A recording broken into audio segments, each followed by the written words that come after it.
Orediggers, defensive line number 90, shot James Lee.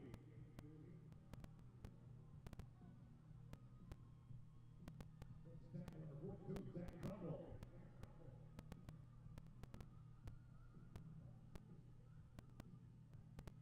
Also the Digger defensive line number 51, Albert Brown.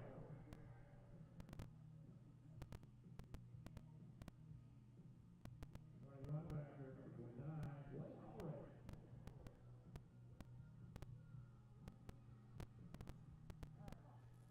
Linebacker number 50, Cole White.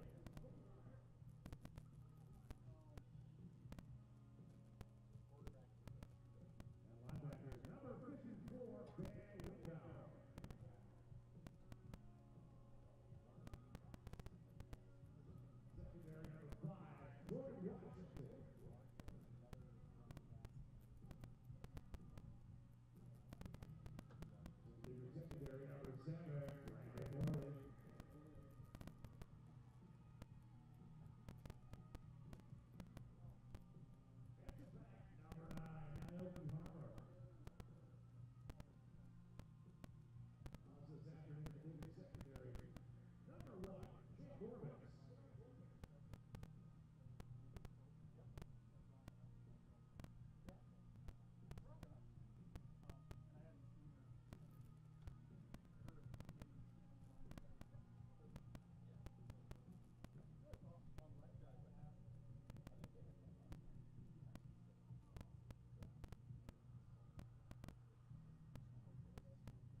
Hey, good afternoon, and welcome here to the campus of Montana Tech as we get ready for Orediggers football here on a Saturday afternoon. Paul Panisco, Ron Haskett here from Bob Green Field at Alumni Coliseum. The snow has gone away for a few minutes, and we are getting ready for this one. The Raiders of Southern Oregon taking on Montana Tech again here with Montana Tech. Haskett, how are you, brother? Couldn't be better. It's kind of pleasant out there. It isn't bad at all. It's not bad. So this isn't going to be a day where, the players be cold or anything like that. It's pleasant. The weather's kind of held off. You can feel a little bit of rain and snow spitting around, but fortunately at Montana Tech they got the sprint turf, so that footing isn't going to be an issue. And right now, the ball getting wet isn't going to be an issue as well. So I'm looking forward to kind of business as usual out of both these teams. I'm not going to lie. I was expecting I expected snow when we woke up this morning, so I was kind of depressed by that, to be honest. And then the snow started to fall here about an hour ago, maybe a little bit more, and it just kind of spit here and there. It was very wet, wasn't really sticking to anything, but it was just kind of coming down. And now the ceiling is lifted a little bit. And again, like Haskett said, we have been presented a really nice afternoon. We do have a little bit of wind. I assume that will change here as the game goes as well. But weather not going to be near as much of a factor today as I would have thought earlier in the week. I'm trying to remember, we're in Butte, Montana at a mile high. Yeah. We've been spoiled the last handful of years for home game weather and the elements. But yeah, this is very doable. I'm just glad the fog lifted. That fog laid around this morning in this area for a long time. Even when we got up to the tailgate, it was still kind of hanging around. So, when I say fog, I mean heavy enough to where if someone's fielding a high punt, you might run into a little bit of a challenge. Yep. But it's perfectly pleasant out there. The wind's starting to blow a little bit, but it's fine. Well, let's take a look at the conference first and foremost as we start. So coming in, everybody coming off of a bye week a week ago, and let's see how everybody stacks up here as far as football. College of Idaho on top of the pile. They are a perfect 6-0. They're number 7 in the country. The Frontier Conference, 3 teams that are in the top 25 right now, and again led by the College of Idaho. Rocky Mountain College is next at 5-1. And they are in second place. They currently sit at 13 in the country. Montana Tech and Carroll College are tied at 4-2. But that said, Tech does have the tiebreaker. So Tech sits in third place at 4-2. They are 24 in the country. Carroll College is 4-2. They are just outside the top 25. They're basically at 26 in the national poll at 4-2. This Red Raider team out of Southern Oregon comes in 3-3, And we'll talk about what they've done the last couple weeks here in a minute, but they're playing really good football right now. They're 3-3. Western is 2-4. Northern 0-6, and Eastern is 0-6. Northern and Eastern will play today, so obviously something is going to change there. But we'll keep you updated on that and the other scores as the day gets underway. Yeah, I look at the top of that conference standing right now with College of Idaho being 6-0 and Montana Tech at 4-2, and the opportunity that Montana Tech had 2 weeks ago down there in Caldwell. Montana Tech played so good. I mean, that is a good football team. They're up 14-0 at halftime, and you know, you have to credit College of Idaho. They went into halftime. They made some adjustments. I watched the game. They started doing a lot of end over, tackle over, overloaded. You know, and I go back to like Jim Harbaugh at the University of Michigan, what he does, walking an extra tackle, tight end onto the game.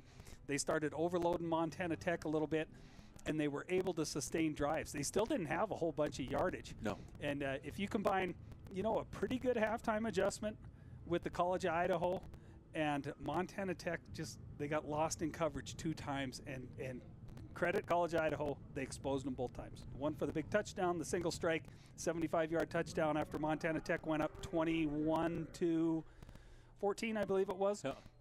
And then on that last drive, Montana Tech was playing really good defense, but they had a clouded corner and a safety, and I don't know what happened there. I don't know if the corner wasn't supposed to cloud and stay in the flat, or if the safety didn't get over. But they snuck a guy down the sideline, got a big completion, and all of a sudden they were into field goal range. Now, granted, they didn't win with a field goal or tie with a field goal, but that's what put them in position to, quote-unquote, win the game, and that's what they did. You know, I had a chance to talk to the College of Idaho coach earlier this week, and we talked about the history between Tech and the College of Idaho the last couple of years. I mean, you think about some of the games that they've had. I mean, you go back to last year with the scoop and score.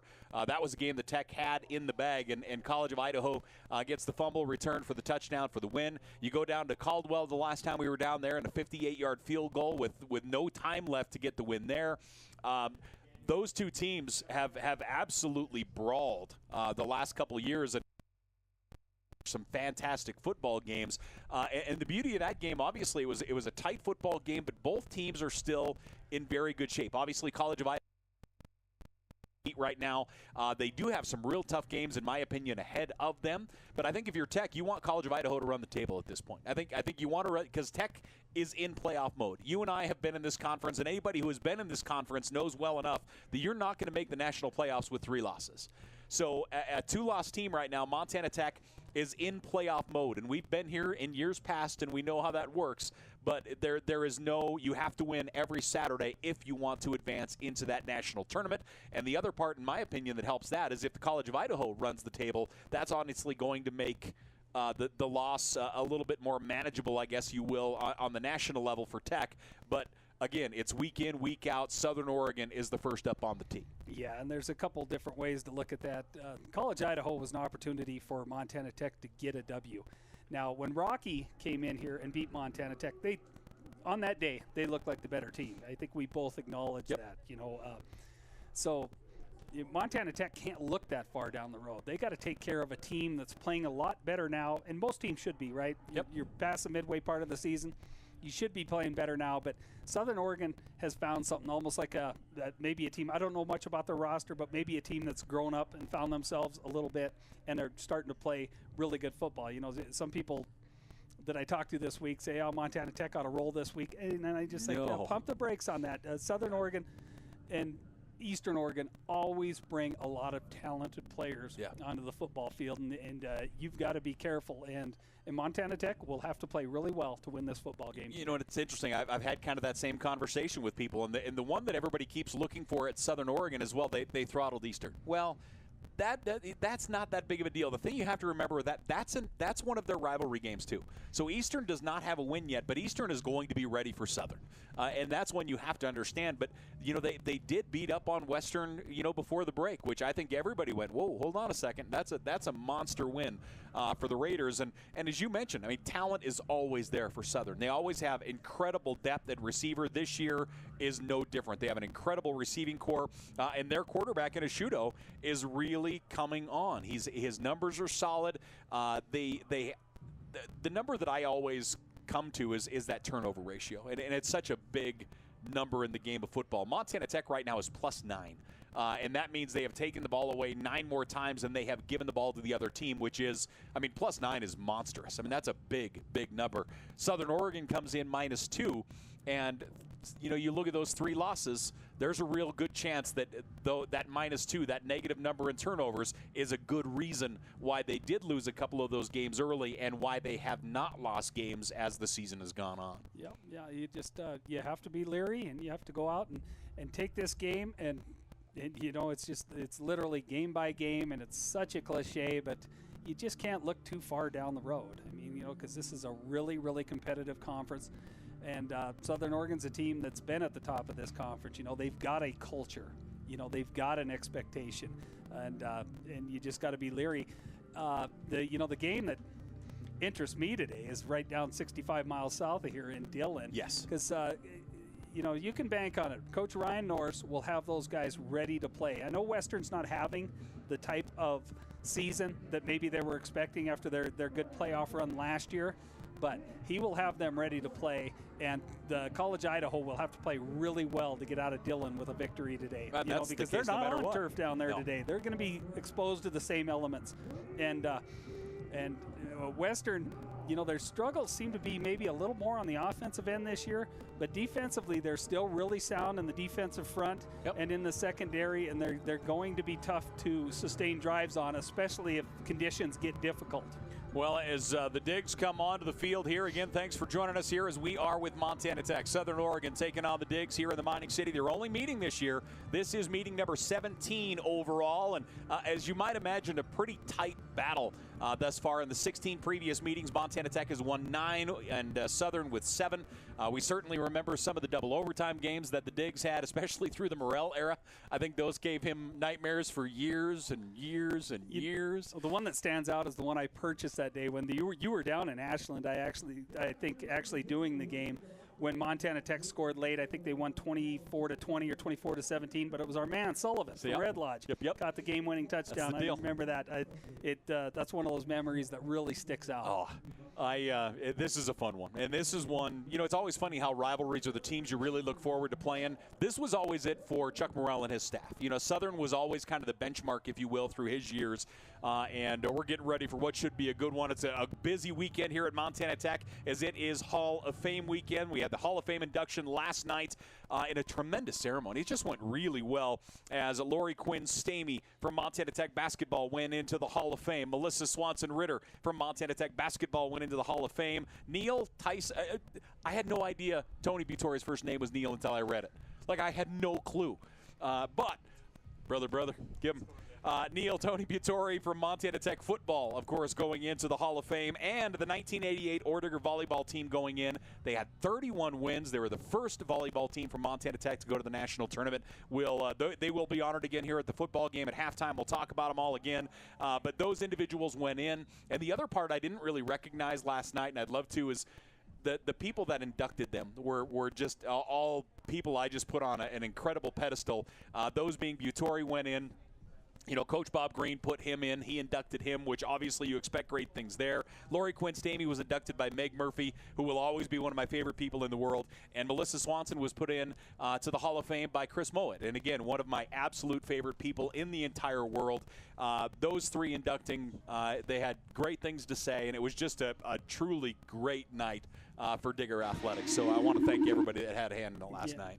Tony Brute, as he is known in the locker room, Butori, he came in and played in the offensive front during my last year as a coach, and so that would have been circa 2002, 2001, 2002. I think he might have played the 03 season, the first season that I had stepped away. And then I remember Lori Stamey Quinn, just a 6-footer, 6'1" that could run the court, could score the basketball, an outstanding player, came here out of Libby. And then Melissa Swanson, a household name around Butte. Yeah. What doesn't she do for the community? Then you go back to the 88 volleyball team. Those are my peers. They were here when I was here. And how, as a group, have you ever seen a group that looks like they could step on a court more than that 88 team? Like last night, we're sitting there talking about it. You're like, holy man! They are they still look like they are ready to roll. A couple of them look like they just still walked off the court, and it was great to visit with them a little bit in the tailgate and see so many familiar faces. I mean, because it's, it's been 34 years. and Mo Tutty was wearing green. Like, I kid you not, Mo Tutty wearing green. We've got our national anthem, so with it, we'll pause. We're back here to Bob Green Field after this.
So once again, welcome back here to the campus of Montana Tech. Orediggers football here on this Saturday. As you can tell by looking at your screen, the snow is starting to come back and it's starting to stick to the lens.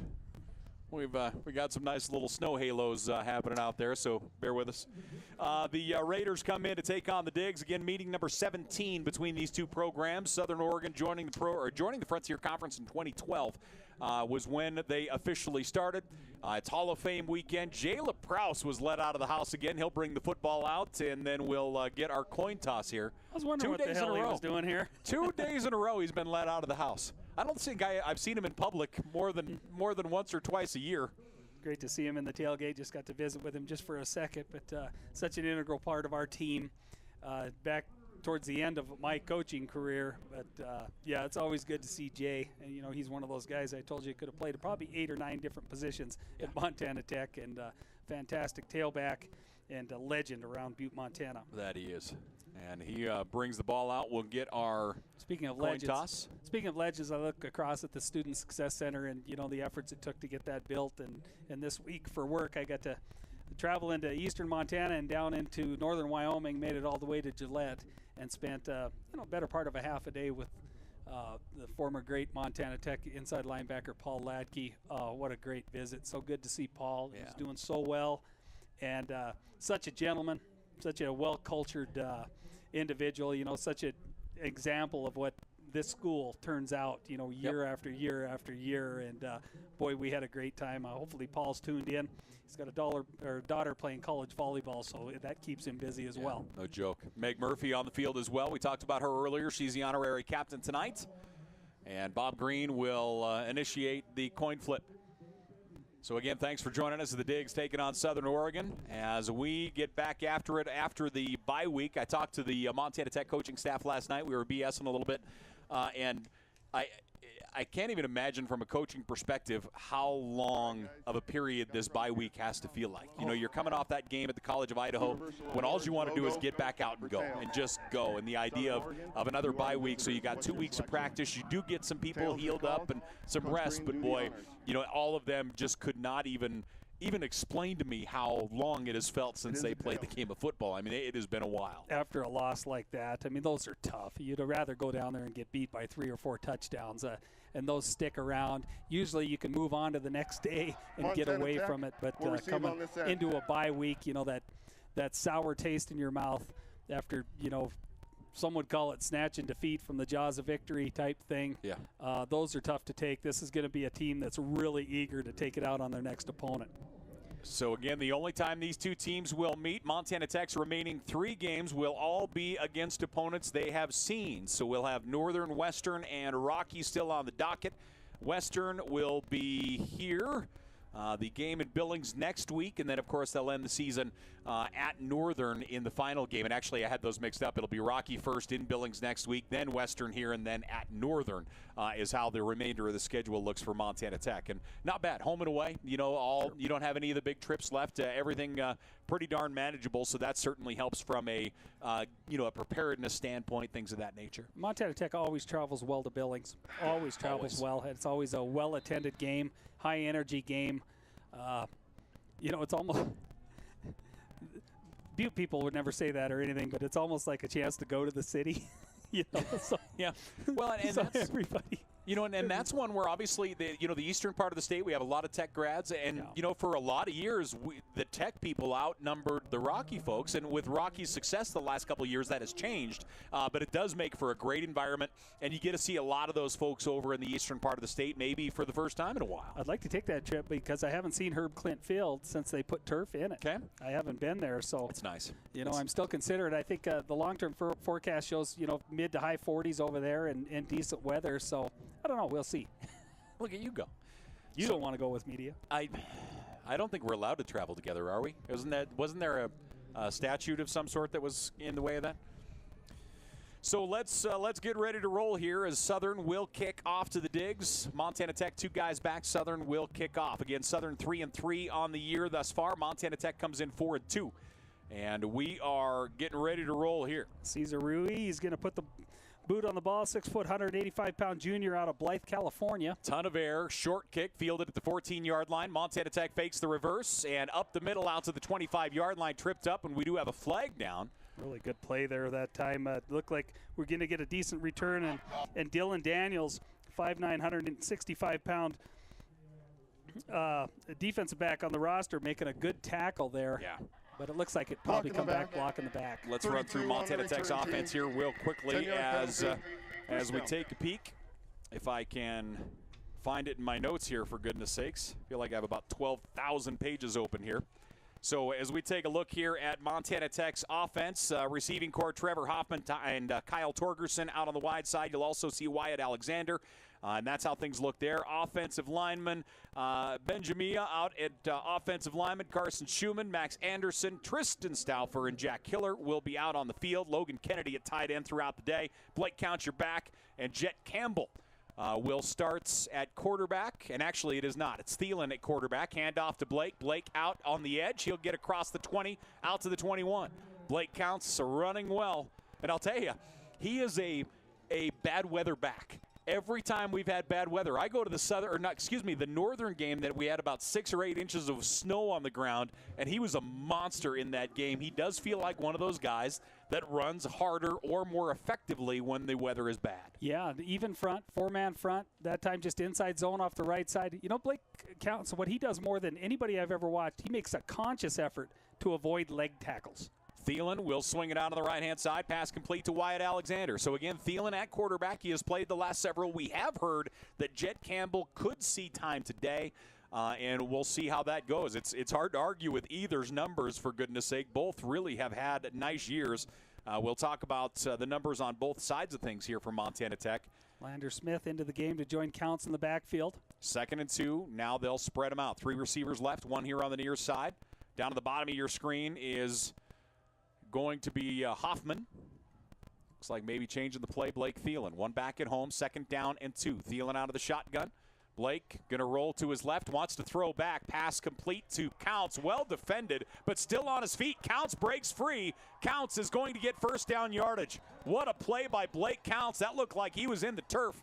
Blake keeps his balance. He'll move the chains. Does a great job of just avoiding leg tackles. That time he got met up top, but then as he escaped the first attempted tackle, he escaped out the sideline. But again, guys will go low on him, and he just drives that knee up. He just refuses to be tripped up or drugged down by his shoelaces.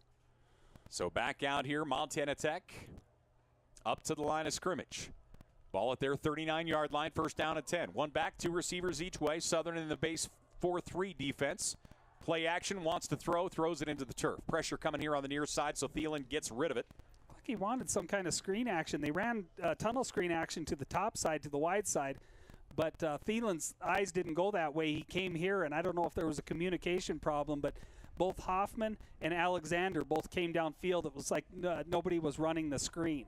Wofford, big defensive lineman, able to get in there and get some pressure on Thielen. 2nd down and 10. You're getting a pretty leveled out, short playing secondary here. You'll see Montana Tech try and stretch the field here at some point in this drive. One back, receivers up close to the line of scrimmage. Play action, wants to throw. Thielen has time, looking for the deep ball, has a man downfield. It is caught at the 15, into the end zone for the score. I didn't mean the next play. Hoffman gets that one from deep, and Hoffman will go from 61 yards out. Touchdown, Montana Tech. What a great ball.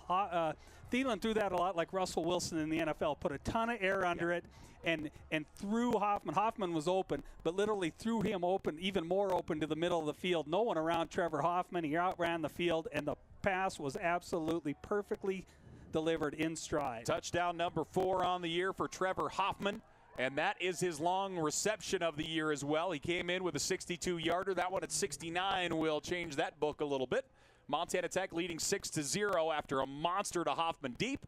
Kick is up. The kick is good. Montana Tech goes up 7-0. Just under 2 minutes gone in the football game. We have some snow coming down here in the mining city. Frontier Conference action here with Montana Tech. We're back after this.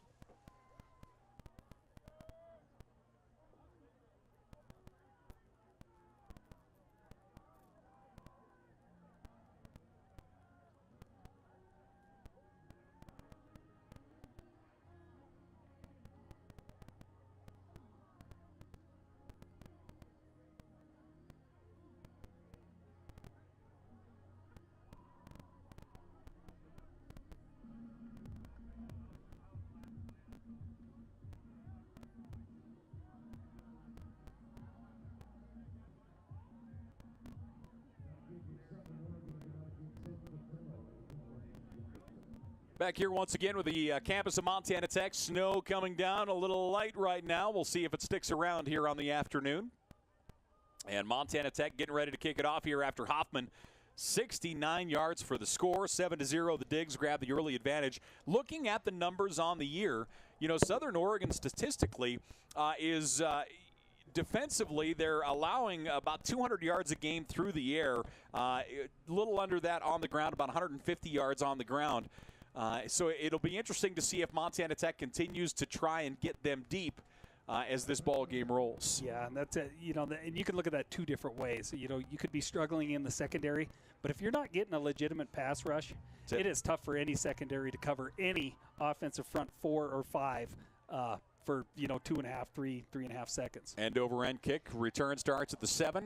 Big hit delivered and just pounded backwards. My goodness. Montana Tech has come out here with a lot of energy early. They lead 7-0. And Southern Oregon will bring out the offense for the first time today. Ashudo, Blake Ashudo, 6'3" sophomore out of Camas, Washington. As Ashudo is, again, he's a paper maker coming out of Camas. His stats as of right now, 104 completions, 190 attempts, 1,478 yards through the air, 256 yards a game through the air. He's thrown 14 touchdowns, only has 3 interceptions. So Ashudo continues to throw the rock well, and that's another staple. I mean, Southern Oregon always has good quarterbacks, period. Offense. Greenwell with the big hit on the kickoff cover. 1st and 10, play action. Ashudo rolling right, looking downfield. He'll lob it and pass complete. 1st down yardage across the 30 and out of bounds at the 35. That's a tough cover. That's a tough cover. That's just zone pass, bootleg out to the wide side. Ashudo got the corner turned and was able to look downfield. It's just tough. I mean, if you don't get that quarterback contained on that pass, it's tough to cover that drag route that comes from the opposite side. Ramirez with the reception. And quickly, swing pass comes out here on the edge, and it will be maybe a loss of 1 as they got it into the hands of Graney. Christian Graney, the senior. He has 34 catches on the year, 544 yards, 4 touchdowns, and that's his first catch, but it'll be a yard behind the line of scrimmage. I was going to say they mismarked that ball. I thought maybe they ruled it incomplete, but they are resetting the ball here. Completion for a 1-yard loss. Never dive for a ball behind the line of scrimmage, Paul. I don't think that's going to happen in my lifetime. 2nd down and 11 after the loss. So up to the line of scrimmage. Ashudo has 1 back. 2 receivers buddied up tight on the right side. Man comes in motion. Deep pitch to the tailback, trying to find some running room across the 35. Across the line of scrimmage. He's out to the 38-yard line. We have a flag in the backfield. With the carry was Gunnar Yates. Young freshman coming out of Oregon, really has had a good couple of weeks here.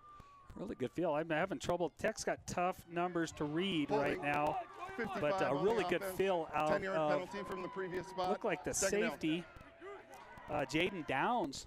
Number 30, is that 30 down here? Can you read that? Jaden Downs, a number that we haven't called a bunch, but you mentioned Naoki Harmer may be being a little banged up. Yeah, it sounds like for this game. Yeah, it sounds like Harmer. We'll see him in the nickel. We'll see Angel Sanchez more than likely as a high safety here as this ball game goes up. We do have some guys banged up here for the Digs. Downs is actually lined up out there at left corner. Washington to the boundary side here at right corner. 2nd down and 20 after the penalty. And the handoff up the middle. And across the 30 out to the 32-yard line. Nice run that time. And again, I do believe Yates with the carry. Yates will get few. And that's the one thing, like looking at the numbers, I assume they ran a lot of misdirection because they have about 9 different guys that have touched the football. So it kind of led me to believe that we're going to see a lot of fly motion, a lot of different stuff where they're trying to find a break or get a defenseman to take a wrong step and get into open territory and take off. There's more room there. You know, there's a ton of room there to the naked eye, but what you forget about is Keyshawn James Newby came from right defensive end and ran that play down again. We've seen him do it time and time again. The guy is just a nightmare to run away from. You know, he causes enough trouble when you run at him, but when you run away from him, he runs everything down from right defensive end at Montana Tech. 3rd and 14, blitz coming. Ashudo steps up, throws, and that finds no one as he gets hammered. That's going to bring up 4th down here for SOU. So the Raiders going to go 3 and out. Montana Tech, a little delayed blitz from the middle linebacker position. They get him, and Ashudo will throw it away. That was Windauer. He came. They ran a little game to the broad side of the field, slammed that defensive end to the inside, and looped around from the inside with Windauer. And he's just having an exceptional year out of Columbia Falls. Circled, and he was right in Ashudo's face. Well, there for a minute there wasn't snow, and now it's really starting to amp up. Snow is settled in, and we'll see how long it is here. Shield unit is in to punt it away. 4th and 14. Good snap. And, boy, Tech got pressure. I think they got a fingertip on it. It comes out wounded, bounces at the 40, across the 35. Takes a good southern bounce down to the 27. The way that came out, it felt like somebody must have just touched it. I can't believe somebody didn't block that punt. Montana Tech had 2 guys to the boundary side there that were right on top of that punter. So that will bring the Orediggers offense out once again. They scored on their opening possession. And we'll see what happens this time through. So Montana Tech leading 7-0, a 61-yard score from Thielen to Trevor Hoffman to put the Digs up.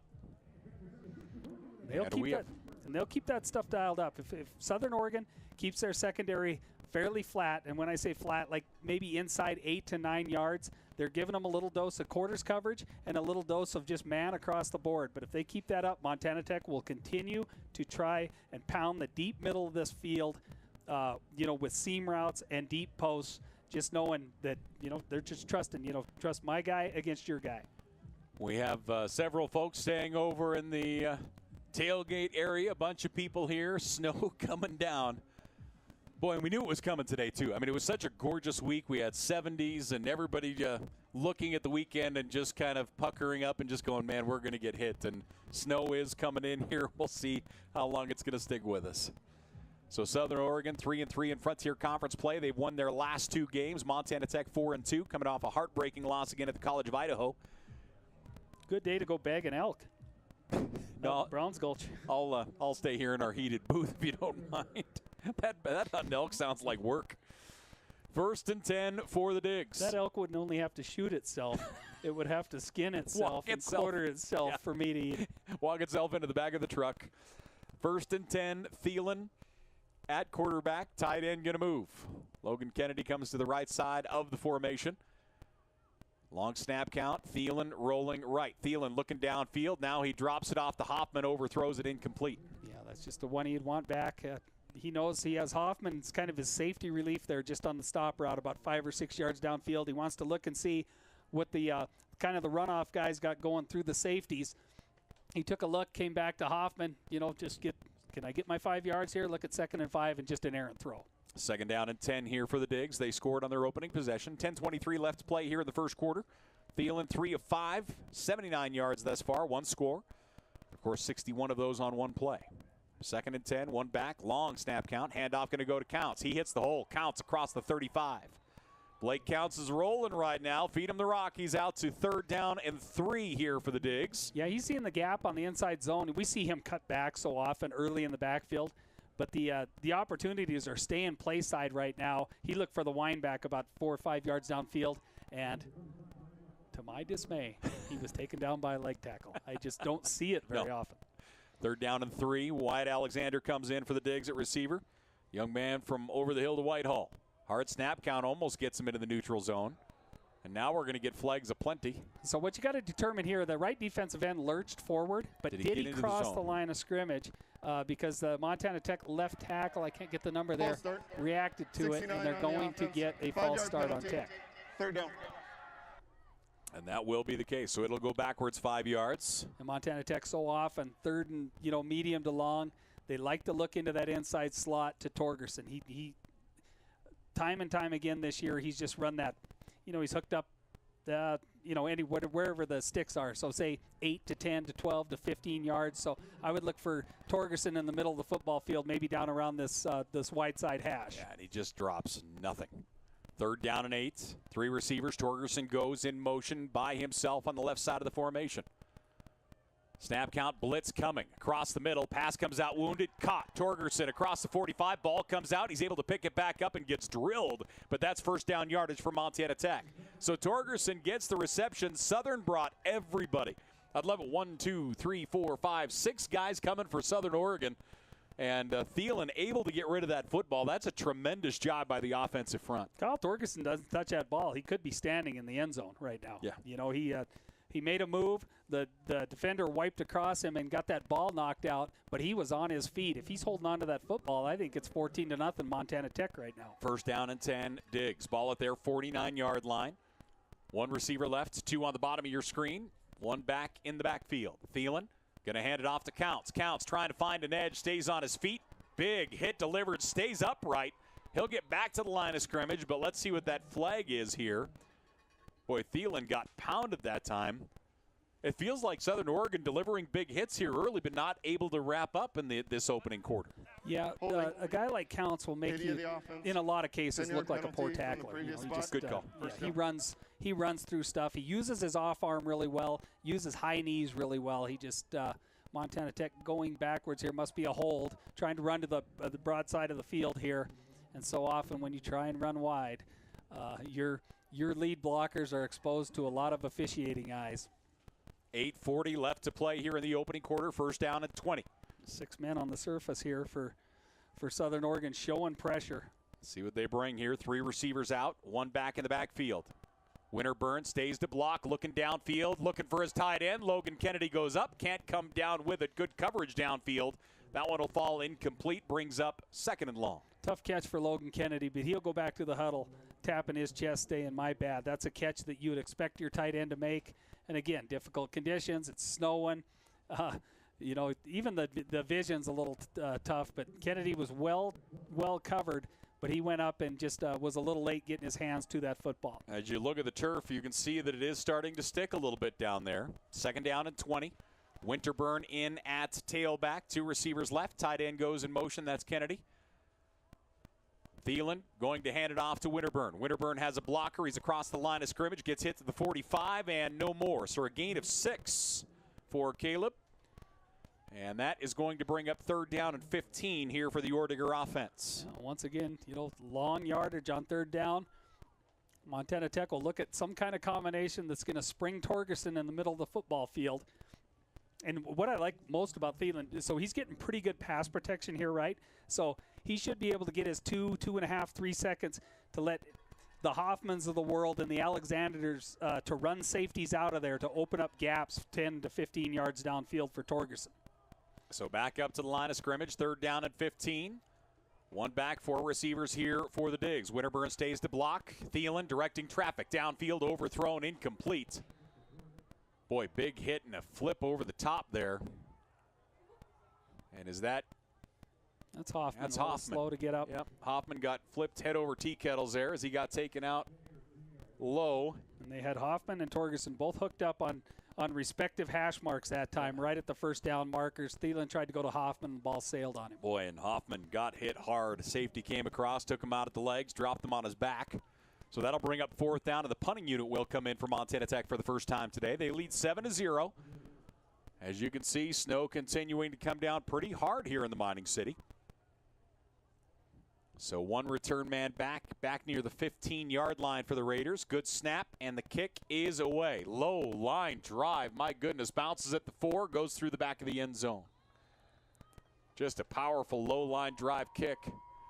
And that will bring it out here for the Raiders. So the Raiders will get their offensive unit together. That was a ball on a dry field might grab, but a wet field like it is today just skipped. I could make a golf analogy right now. For everything. You can make a golf analogy for everything, Haskett. Come on, man. I know how to keep a ball out of the wind. I don't. Once again, thanks for joining us here with Montana Tech. It's Hall of Fame weekend. We'll talk about the class of Hall of Famers going in that were inducted last night, I should say. We have volleyball tonight as well as Montana Tech at home hosting the University of Providence. That at 6 o'clock. So a busy day here on campus. 7:25 left to play here in the first. Southern will step up under center. Ashudo, 2 receivers right, twin tight left, and Ashudo play action, rolls to his right, looking downfield, airs it up, out of play. Yeah, just a throwaway. Montana Tech covered that boot action after being exposed earlier in the previous series, but covered it well. They had a guy working downhill on the flat route, and they had the drag route that time bracketed really well. Just a good throwaway by Ashudo. Live to see another down. 2nd down and 10. So here they come up to the line of scrimmage. Raiders looking to get something going here. Ashudo is 2 of 5 on the day for 17 yards. 3 receivers on the bottom of your screen, 1 back at home. Montana Tech 4 at the line of scrimmage. Play action, handoff to the tailback, goes nowhere. Swallowed up immediately is Gunnar Yates. Really good slant, quick slant that time up front. I got to get that number 60. Shoot. Just slanted literally right in. Southern Oregon tried to run inside zone off the right side, and Montana Tech slanted right into it. So that'll bring up 3rd down and 12 here for Southern. So as they come up to the line of scrimmage, Southern, as of right now, 0 for 1 on the 3rd down situation. I'm going to get my numbers straight eventually. Well, it might have been Tristan Stauffer, actually. Okay. No, Stauffer's an offensive front guy, isn't it? Yep. 3rd down and 12. Out of the shotgun, Ashudo. 5 receiver, bomber package, blitz coming. He gets it off to his tailback, trying to find some running room across the 20, out to the 24. That's going to be a gain of 5, but still bring up 4th down here.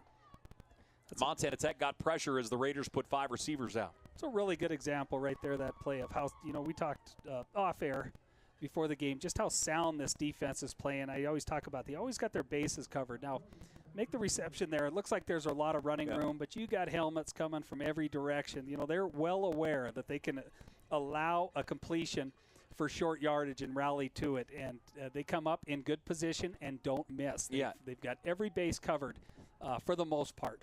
Punting unit is in, snow coming down.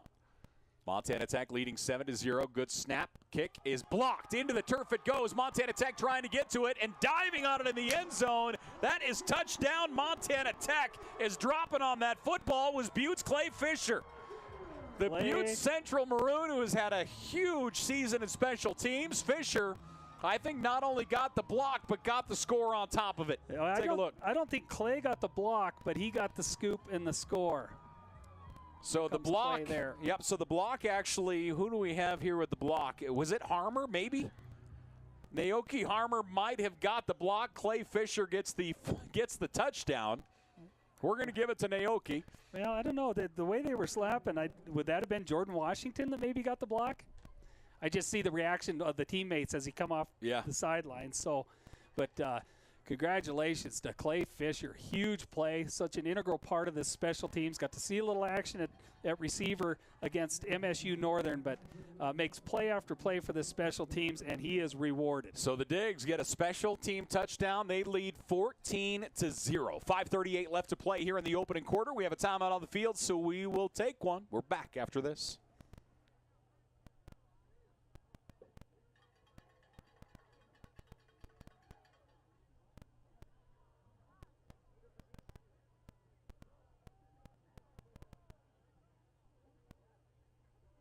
Timeout.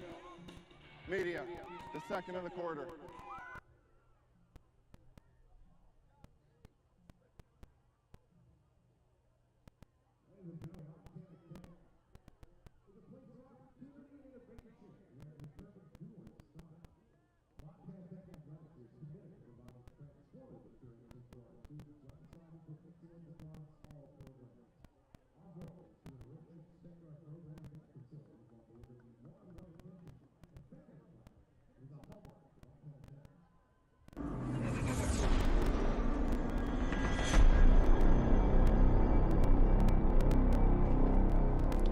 Montana Tech is a place for opportunity and innovation, where determined doers thrive.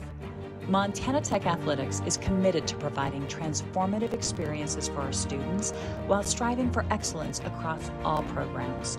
Our goal is to enrich and expand our programs and facilities while delivering the one-on-one attention and family environment that's a hallmark for Montana Tech. As we look forward, we're excited to embrace growth and are driven to provide a championship experience for our student athletes, our campus, our fans, and our Butte community. We have a vision for the future of Montana Tech Athletics and cannot wait to share more throughout the season.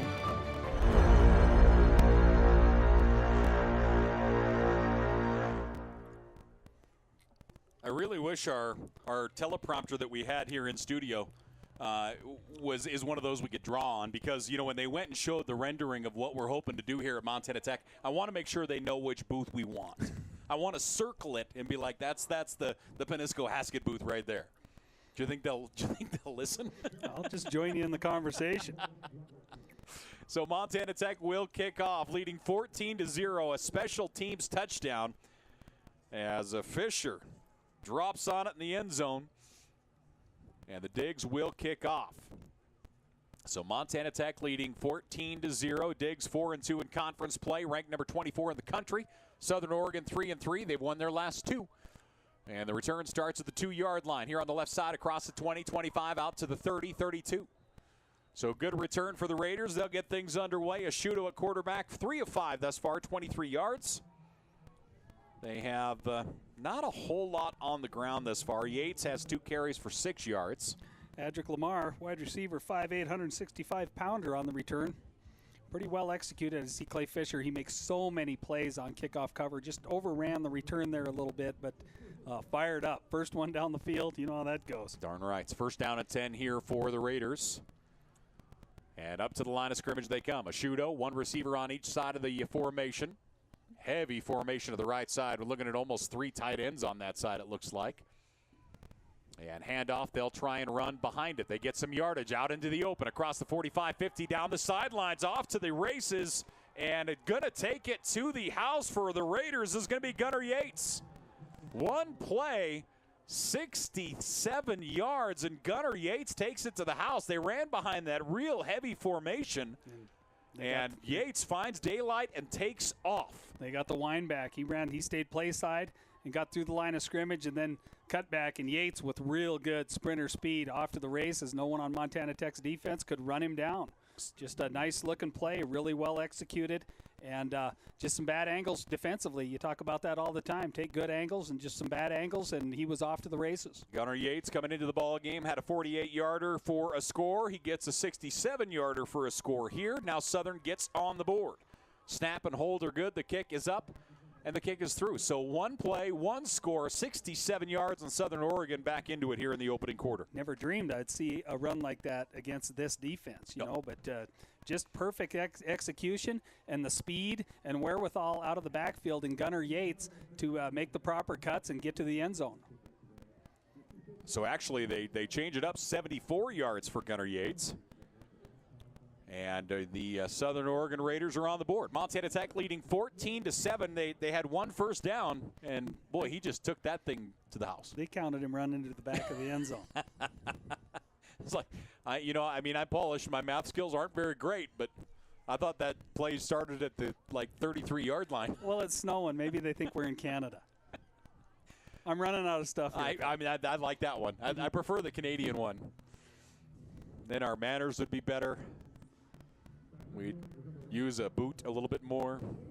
So Southern Oregon will give it back to Tech. So some big plays already here in this opener. Go camping by the creek. Here, put the biscuit in the basket with a side of toast. It's hockey season, don't you know? Go sit up on the roof. Okay, we're done. All the way from A to Z. We're done. We have trouble with English. So Southern will kick off after a big-time run by Yates. And we are getting ready here. Both teams trying to get a little balance here. All of a sudden, it's just a completely different ball game. So the kick is away. This one deep, high, end over end. Midway into the end zone. Torgerson will drop a knee. So Montana Tech's offense will get another go here as they'll huddle up on the sidelines and get ready to roll. Thielen and company are there. Again, we've been told Jet Campbell is healthy, been given the green light. We'll see if we do see him at any point here today. Of course, he started the season for Montana Tech at quarterback. It was fantastic. Jet Campbell, 3 games, not 3 full games. He was 50 of 87 through the air, hitting 58% of his passes, 674 yards, 4 touchdowns, 2 interceptions. Blake Thielen coming into this ball game had thrown for over 700 yards, 7 touchdowns, no interceptions for Thielen and company. So Montana Tech, 1 back, 4 receivers. Thielen out of the shotgun. Logan Kennedy in motion. He'll stop on the left side. And handoff going to go to Counts. Counts off edge. And, boy, he gets head over. Tea Kettles again. Making that stop is going to be Bothello. You know, there's nothing I like better than corners that come up and hit. Bothello makes a big-time play there. Stokes, a senior out of Hawaii. Bothello coming up and getting into the legs, going low on Blake Counts. Counts, tried to make a move, a quick little side cut, but Bothello just got into his legs and flipped him. Full flip. 2nd down and 7 here for the Digs. 2 receivers bottom, 1 up top. Montana Tech. 4 defensive linemen down for the Raiders. Long snap count again here for Thielen. 1 step, rifles it to his left. Pass completes. That's across the 35 and out of bounds. 1st down yardage. They're getting enough of that occasional pressure. They didn't get it that time, but the low-lying secondary, 8-9 yards deep, in pressure packages. You see Montana Tech, we run that tunnel screen, to any one of their receivers, but we saw the success against Northern when Wyatt Alexander caught that thing. Yeah. I'd be surprised if we don't see a tunnel screen on one of these crucial downs here coming up. Wyatt gets his 2nd reception of the afternoon, 17 yards for him. Thielen dropping back, blitz coming. He airs it up, has a man wide open, caught across the 40, 35-30, down inside the 20, rumbling down inside the 10, into the end zone. Touchdown Montana Tech as they hit the big man. The tight end gets in for the score. And what a pitch and catch. And touchdown, Logan Kennedy. Unaccounted for on the corner route that time. Ball was thrown a little high, but we saw Kennedy struggle with that ball down the seam that was a little high. That time he went up, sure-handed it. He had enough room where he could kind of juggle it down and gather his composure and take off to the races. But I like what he did when he got the ball. Did you see him just attack the defender? Yep. The defender was soft playing him, going to the end zone. He just ran right at him, put a couple jabs left, one jab right, and into the end zone he went. And great footwork as well by Logan Kennedy. So the touchdown, Montana Tech. They lead 20-7. Snap and hold are good. The kick is up into the netting, and it is good. 21-7. Montana Tech with a lead over Southern Oregon here with Montana Tech. 3:56 remaining here in the opening quarter. Again, Hall of Fame weekend. And a busy day today is volleyball later on tonight, 6 p.m. Montana Tech's volleyball team has not lost. They've won their last 10. They went on the road to the Viterbo Invitational in Wisconsin. Went 3-0 there. They actually swept the number 23 team in the country. And they've really been on a tear. They're 5-0 in conference play. At least talked about best coach in town. Solomon. Completely. I mean, and the part I love about Solomon, he skipped the classes as a coach where you learn how to coach speak. Like he has none of that in him. There's none of that kind of BS or talking around. Like he has none of that, and I adore him for it. But yeah, he is. I mean, he has done such a good job with this program. It's incredible. And year in, year out, doesn't matter graduation. He always recruits real well. And, since he took over, they have been in the mix not only at the frontier level, but at the national level as well. Yeah, for the most part, up here, all the programs do it, right? They put a good product on the field. Yep. But time and year in and year out, he puts as good a product on the court as you could ever ask for. Yeah. And constantly, good recruits locally well, recruits the various parts of the country real well. And his players look happy, and they play hard, so they must really like him. Yeah. I mean, I'm not sure I do, but Yeah, does that's that matter? You don't like many people. Yeah, that's true. End over, I only say that if he's listening. That one will go out the back of the end zone. And honestly, I think I like that play in this kind of weather because, the footing is going to start to get a little shifty, and that goes to the attacker. A return man, knowing where he's going and knowing where his feet are going, you have a big advantage over a defensive player trying to make a move and get in front of you. So both teams, the last two kickoffs, have knocked it out the back of the end zone. And I guess I'd be hard-pressed to believe that won't be the case moving forward for both teams. 'Tis better to act than react, especially on tough field conditions. Yeah. So Southern Oregon up to the line of scrimmage. Did Thanks I for sound joining like us. Plato there? It was really good. Yeah, thank I mean, you boiled down my 9 minutes of diatribe into like 6 words. Under center, Ashudo. Play action. He's going to roll back to his right. Looking downfield. That one padded, but still is caught at the 38-yard line. He goes to Graney, and Graney gets the catch. That's a gain of 13. I couldn't tell if a D-front guy got a hand on that ball or if his hand was maybe slapped at the release. But ball floated for a while, but through to an open area where his receiver could be the only one to go get the football. Take a look here on the instant replay. Graney. It still looks like it got hit a little bit. Either way, Graney adjusts to it really nice, comes back and makes that catch. 1st and 10, Southern Oregon. 3 receivers, 1 back. The back drops back a little farther. That's Yates. And Yates will get the carry. Yates hits his own lineman, trying to find some room. There's nothing there. He'll get a yard before he is deposited. Similar look to their touchdown, but instead of having the tight end bunched up, they had a tray set to the wide side with the tight end, so with an end over. But it's a similar look that Montana Tech, without looking like the same set, it's a similar look that they scored the long touchdown run on that time. But Montana Tech defended it better. Rather than have them bunched up, they had them spread to the wide side, but the concept was still the same. They were still looking for stretch to the right and the cutback. Naoki Harmer with the tackle. Southern Oregon up to the line of scrimmage. 2nd down and 9. This time out of the shotgun is Ashudo. Man comes in motion. They'll pitch it to him, and he is hammered immediately. Welcome. My goodness, what a shot that is immediately here. That's Whitcomb. He's been playing really, really well. Another guy that gets in on that defense. I wouldn't say that their defensive staff subs as much as, say, Morrell's did, but Whitcomb sees a lot of action there at kind of that stand-up outside linebacker defensive end set. But yeah, I mean, and he runs well. He's a lot like Keyshawn James Newby. He runs well, tackles really well in the open field. A loss of 4 brings up 3rd down and 15 here for Southern. They're 0 for 2 on 3rd down so far today. Ashudo dropping back. 3-man pressure is all. Ashudo rifles it out to the right side, dropped. He had his man. He was looking for Graney again. Graney, of course, the main guy they're going to look at today. He's unable to hold on to it. Now it'll fall into the turf. 4th down for Southern Oregon, and the punting unit will come in. Tech really good in coverage that time. They were going to allow that completion. Go ahead and take that completion. That's fine. We can rally to that. And that time in coverage, you mentioned Sanchez playing a little nickel back and near side safety. That was right underneath Sanchez. He was there to make the tackle. Angel Sanchez. 4th down and 15 here for the Raiders of Southern Oregon. Montana Tech, 1 return man back. Torgerson at about the 27, now creeping up to the 30. Tech, everybody in a 2-point. Here they come, and actually they'll go into return mode this time. Kick is high. Torgerson calls for the fair catch and gets it at the 24. So Torgerson calls for the fair catch.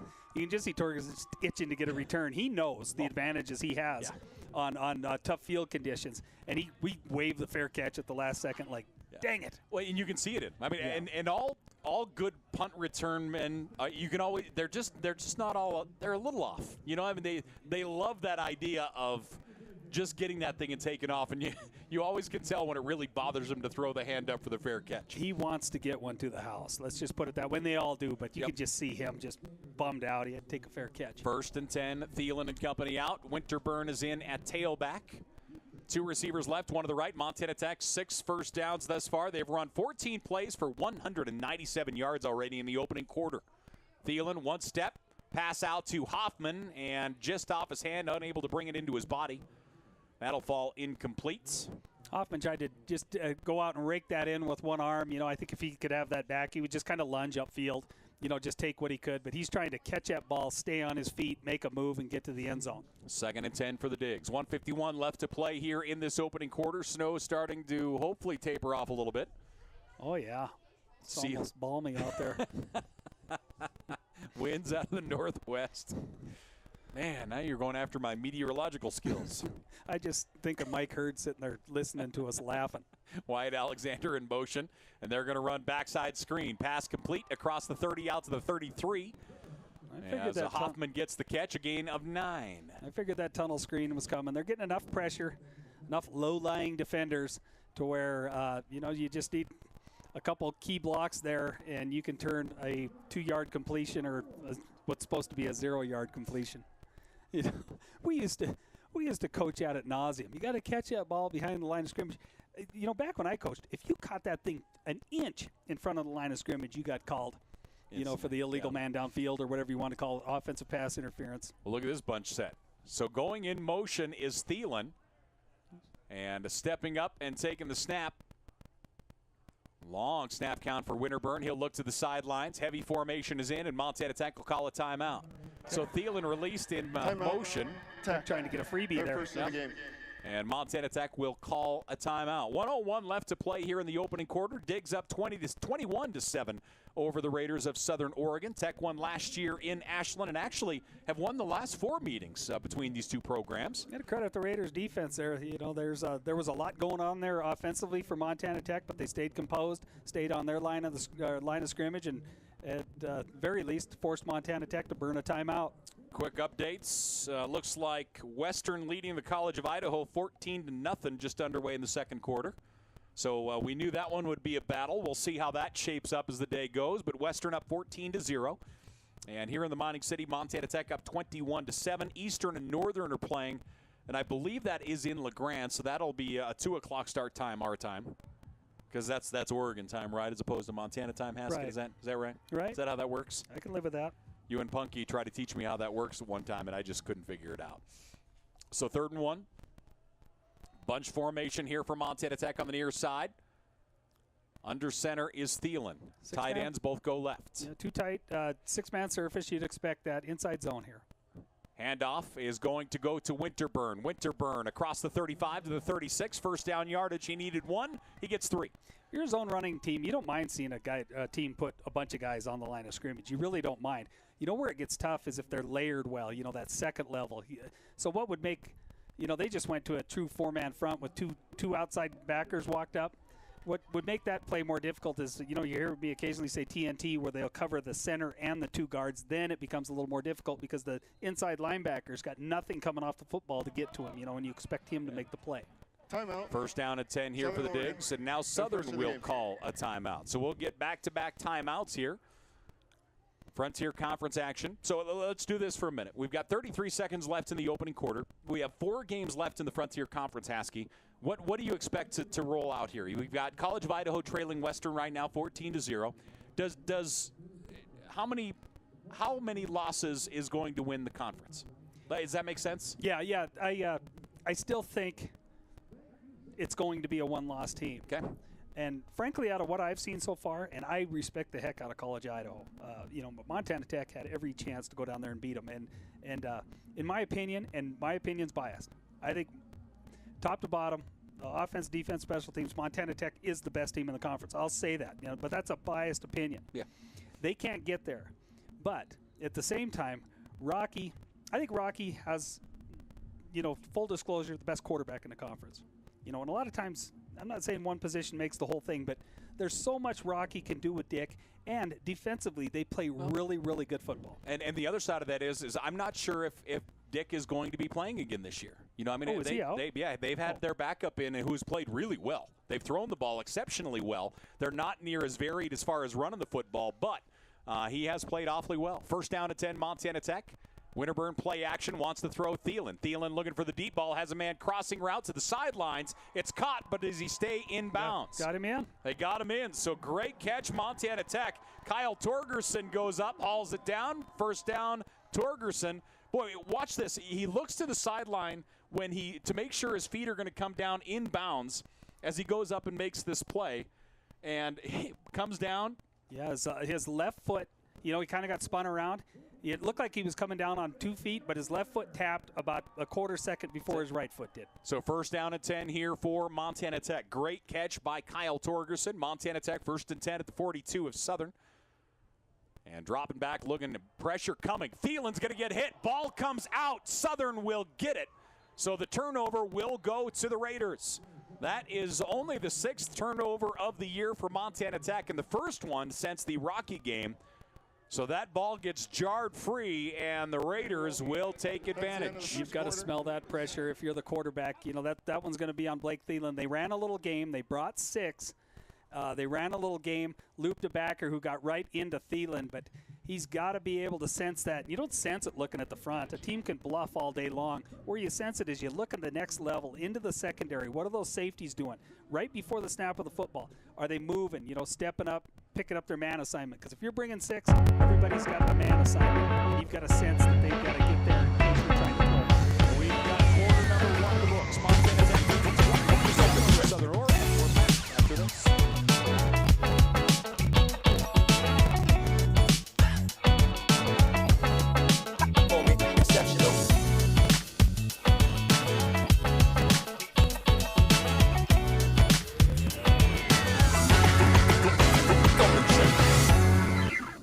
There's something different here, in the air and in the attitude. It's the tight-knit community, complemented by bigger thinking and even bigger innovation. It's high-tech labs with sweeping Rocky Mountain views. It's a place where research, innovation, and ideas are matched by an understanding of why it all matters in the first place. Here at Montana Tech, you can realize your potential, fuel your passion, and find your path. Join us.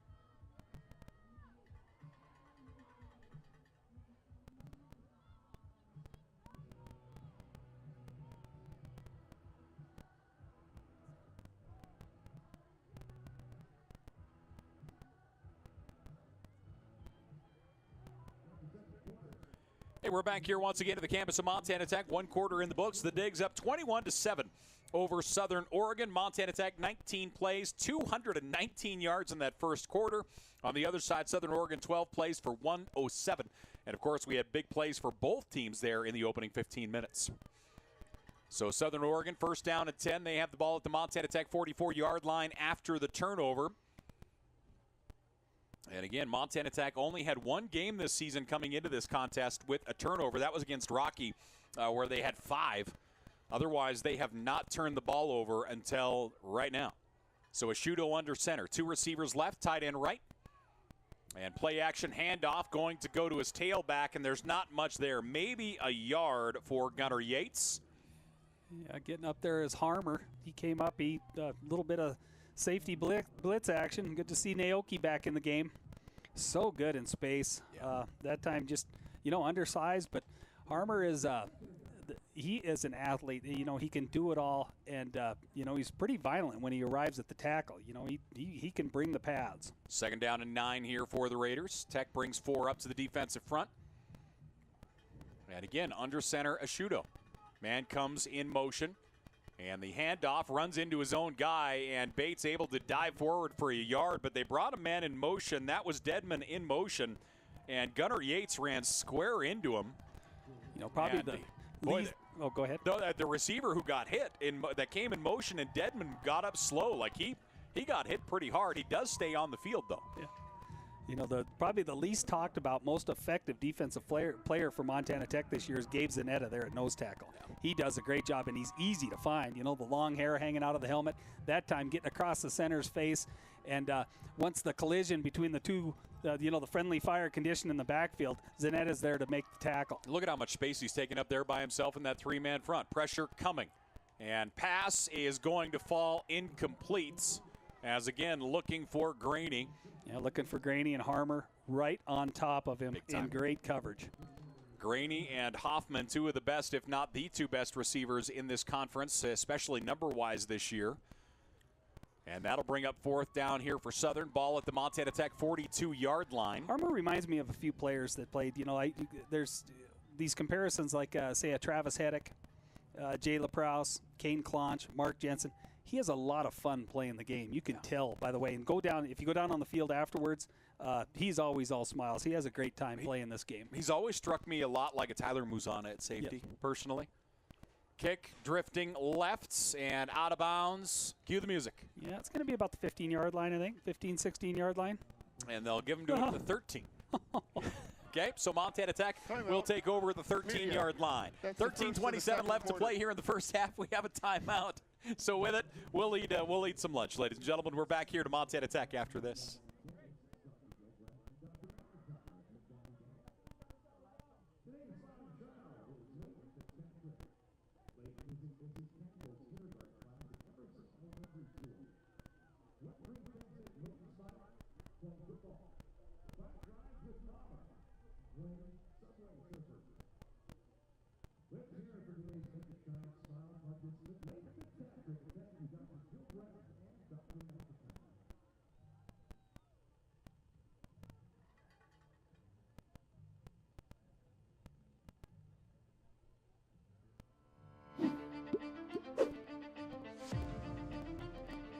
Nucor is a great company.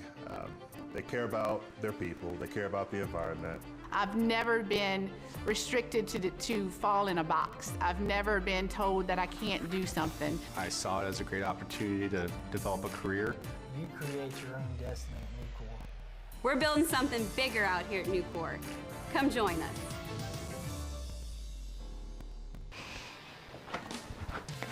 Dude, Hudson, your new man cave is sweet. Come watch the game. Dude, they're gonna score.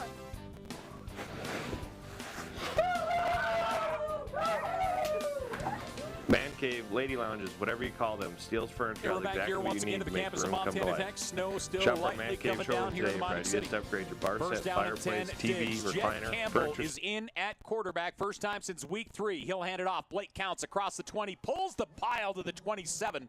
I could actually hear the train horn. My goodness. As he plowed through there. He made contact about 3 or 4 different times, but just always a full head of steam. I would like to make a suggestion. Just feed Blake Counts the football at this point. He is running so hard right now. And again, Jet Campbell is in at quarterback here for the Digs. Tell you, he ran hard down in Caldwell, Idaho, and he got hit a ton, but it just, I mean, he didn't flinch. First down and 10, man in motion. Across the formation, Counts going to get it again. Blake Counts bounces out, gets hit hard at the 30, keeps his feet alive out to the 31, a gain of 5. So again, Jet Campbell making his appearance back in for the Digs. As we mentioned, he went out in the 3rd game of the year, but was fantastic early. Had 4 touchdowns, 2 interceptions, threw for 674 yards. And he is back after battling injury. See what he does here. 2nd and medium. Southern Oregon knows they're going to have to continue to bring pressure to slow this attack down. You're going to see the safeties start to flatten out here, maybe another yard or 2. I'd expect Montana might take a poke at Hoffman, Torgerson, or Alexander here. 2 receivers on each side of the formation. Swing pass here on the edge is bobbled and dropped. Hoffman unable to hold on to it, was looking downfield before he brought it into his hands. That'll bring up 3rd down here for Montana Tech, and honestly kind of had what they wanted. Hoffman had 1 man to beat for first down yardage plus some. Yeah, just trying to run a quick little wide receiver screen here to the boundary side, and Hoffman was trying to get off to the races before he secured the football. It was a tough delivery. He looked like Campbell kind of kicked it to him. The ball was end over end. 2 receivers on each side of the formation. Again, Southern brings 5 up to the defensive front. Hard count almost gets them into the neutral zone. Now they look to the sideline for the play call. Coach Kyle Sampson feeding that in.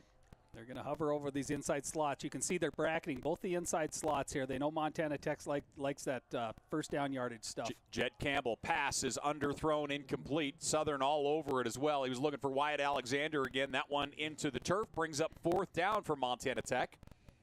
And the punting unit will come together here on the sideline. So Jet Campbell's first series since the 3rd game of the year. Yeah, I think, if I come back, I'm going to run some route combinations. Stay with that inside slot stuff, maybe even hook them up a little shorter, but try and stretch it.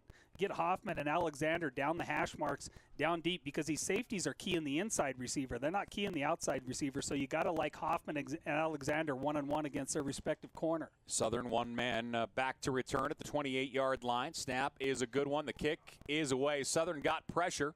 Kick bounces at the 35 to the 30, single hopped, and the return out to the 37-yard line as Botello will get the return out. Nice single hop coverage by him and get some extra yardage there. 11:54 left to play here in this first half. Tech leading 21-7. Southern has run 15 offensive plays, 109 yards, and again, 68 of those coming on one run from Yates. Thus far, Ashuto at quarterback is 4 of 8 for 37 yards on the day. Yeah, other than one lapse on defense in pursuing the football, Montana Tech has played really, really good defensively. That time on punt cover for Montana Tech, Grant Kelly. One of reserve tight ends, 6'4", 230, just a little guy. He'll step up under center here again for Ashuto. Tight formation. Now man comes in motion. That's Graney. They fake the handoff and up the middle. Fighting for yardage is Gunnar Yates. Boy, he's taking a beating between the tackles. Yeah, Tech defensively, both on the linebacker set and the D front, are really sticking to their keys here. You can tell they're schooled to their keys, because you're seeing a lot of action in that backfield, but their eyes aren't up and they're not biting on any of that play action. They're sticking to their reads and breaking down and making tackles. It's impressive to me the amount of motion that Southern utilizes to try and get some misdirection going. Second down at 7. Now they're in that end over. This is a stretch version of the end over that they scored on. They're going to try and run zone with a wind back. Tight end moves back in motion. They're going to roll back, and they'll look at that tight end here on the near side. Pass complete downfield across the 45, out of bounds at the 46-yard line. Or run play action off. And with the reception is going to be Clemmer. Jackson Clemmer, a sophomore out of Camas. So obviously, I was just going to say, Southern Oregon heading across the border to Camas quite a bit here. What is it, Coach Hawk, if I remember right, at Southern or at Camas for a while. He just took the job at Portland State. I think he's the quarterback coach. He was at Camas for a long time. Talking to Barry Brophy today at breakfast, he got to go spend a home game at Washington. Okay. With the Montana Tech hook up there. Nice. Up in the booth. Nice. Living the large life. 3rd down and 2. I'm still planning on Apple Cup. Hand off to the tailback, and second effort is close, but he's still going to be shy. He's going to be about a half a yard short. This is going to be a big decision. Gunnar Yates got hit hard. Great second effort by Yates. He'll be about a yard shy. On 3rd and 2, he gets 1. That'll bring up 4th and 1. For me, if I'm Southern Oregon, what's their record, 3-3? 3-3. Yeah, I think this is a go-and-get-it type situation. And, special teams never really, and now we're going to get some big bodies coming in. They're going to bring some mountains in here. 61. He's a little guy, 330, 6'5". That is Molipula, as Molipula comes in, a freshman out of American Samoa, 6'5", 330. I've got the 330 part, but not the 6'5". 4th down and 1, straight ahead, and easy first down yardage, a gain of 2. They had your man Molipula on the backside of the quarterback that time, taking a step back and getting into the hips of the quarterback and pushing him across the first down line. It was great watching him come on the field. He was wearing one of the, a warm-up jacket, and he took the warm-off jacket like he was a wrestler, like a just professional wrestler, just throwing that thing off and came rumbling in. He took it off and put a stake under it and covered half the tailgate. First down and 10 here for the Raiders. Ball at their 49-yard line. 2 receivers left, one to the right. Montana Tech up 21-7. Handoff going to go to Yates and hit behind the line of scrimmage. Good pressure package that time. That Cole Wyant, just a 3-man surface, but they brought Cole Wyant late in the cadence, right up the A-gap, and ran him right into the tackle. Great job by Cole. That was a great read up the center. 2nd down and 12. Bigger snowflakes falling in now, for goodness sake. And you'll watch Montana Tech. They'll line up defensively. They don't do a ton of fidgeting around. They just try and get lined up. They'll show you a 3-man surface, but they bring all their pressure stuff, for the most part, late. 2nd down and 11 here for Southern Oregon. 3 receivers left, one to the right. Tech shows blitz. We'll see if they back out of it or not. And here it comes. Hand off to the tailback. Big gap on the edge. Off to the races across the 30, 25, 20, and out of bounds at the 19-yard line. Another big run by Yates. And that's first down yardage on 3rd and 11. Tech had nothing to contain it here to the boundary side. They got a kind of an inside charge out of their left defensive end. I always say they usually have all their bases covered. The perimeter on the stretch that time was not covered. I mean, Yates never had to do anything to turn the corner there. I think 32 yards for Yates. Besides run fast. And that puts him over the century mark here in the first half. 8:10 left to play here in the first half. Southern in the red zone. First down and 10. One back, trips receivers left. Ashudo puts Yates behind him, and Yates will get the rock. He goes left, gets hit hard, but leans forward for a gain of 2. Yeah, Wendauer wrecked him there about 2 yards downfield. But, yeah, that has to be the first even close to 100-yard rusher out of Tech opponent this year, doesn't it? Yeah, Yates, 10 carries, 116 yards. He had a 68-yarder, has a 32-yarder. And that is, that's the bulk of Southern's offense right now as he sits with 113 yards. Southern has 154 yards of offense, and Yates has 115 of them. Second down and 8. 2 receivers each way, and Ashudo will drop back out of the shotgun. Ashudo, one tailback to his left, 3-step drop, looked off the first receiver. Crossing route, great catch. No, it comes out.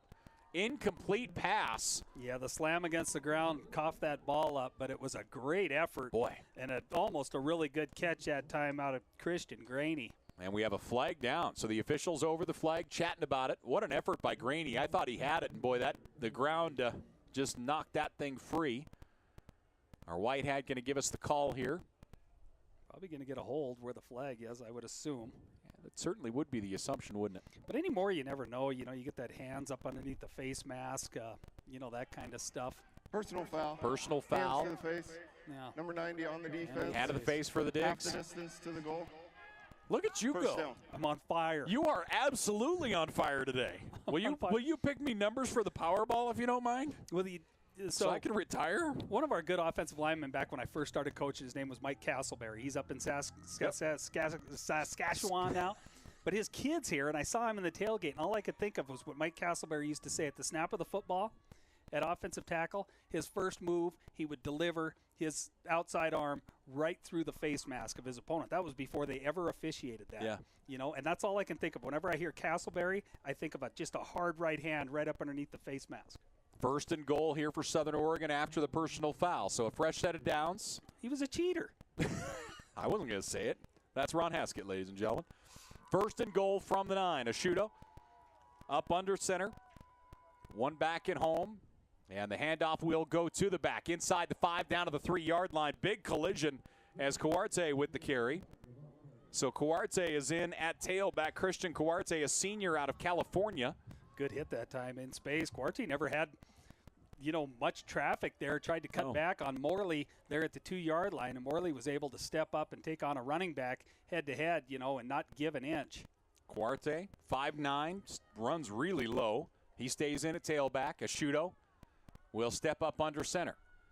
One receiver off each side of the formation. Cuarte will get the carry again. He stutter steps, and he'll get stood up. Leans forward, but he's going to come up shy of the goal line. Yeah, we'll see. It looks like he's going to have close to a yard left. And it looks like that will be the case. Third and goal from the 1. Wind and snow shifting a little bit out of the west to the southwest now.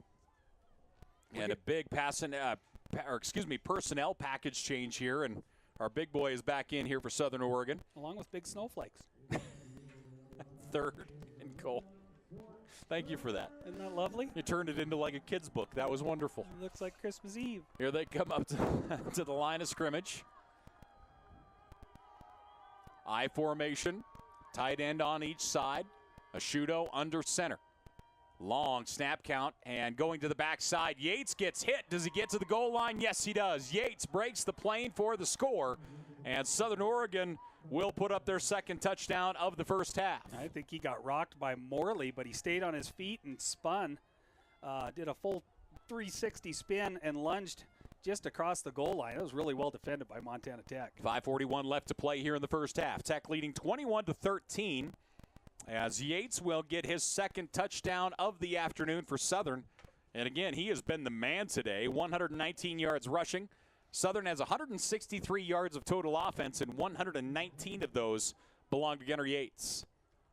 Kicking unit is in for the PAT. Montana Tech leads by 8. Southern trying to trim that a little bit, and we're going to get a ton of motion. Nope, now we get a late flag. Ball it's blocked, but it was blown dead. I mean, it was the flag came in extremely late. But it was a done deal before it got started. I think you had a little movement there on the right side that brought the Tech defenders across. I mean, they can't be itching that bad to block a PAT, so I think there had to be some kind of movement. Let me see if I can get us updates here real quickly. On the defense, number 99, half the distance They to the did goal. call it against Tech. Retry the So kick. called against Tech. Western College of Idaho now tied at 14. Western out up 14-0, and now the College of Idaho has knotted them up 14-all. So that is penalty number 3 on Montana Tech here today. The PAT attempt will go one more time. Tech leading 21-13. Awaiting the snap here. Kick is up, and the kick is through. 21-14 our score. Montana Tech leads by a touchdown. Frontier Conference action here on a Saturday afternoon. Snowy field at Bob Green Field. We'll take a break. We're back here after this. Timeout. Media. The final media timeout of the half.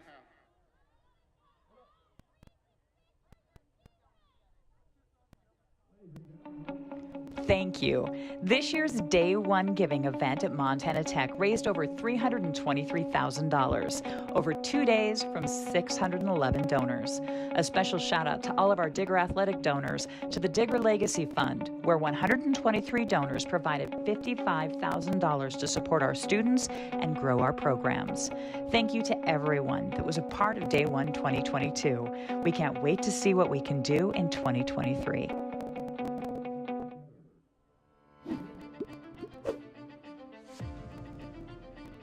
Nucor is a great company. They care about their people. They care about the environment. I've never been restricted to fall in a box. I've never been told that I can't do something. I saw it as a great opportunity to develop a career. You create your own destiny at Nucor. We're building something bigger out here at Nucor. Come join us.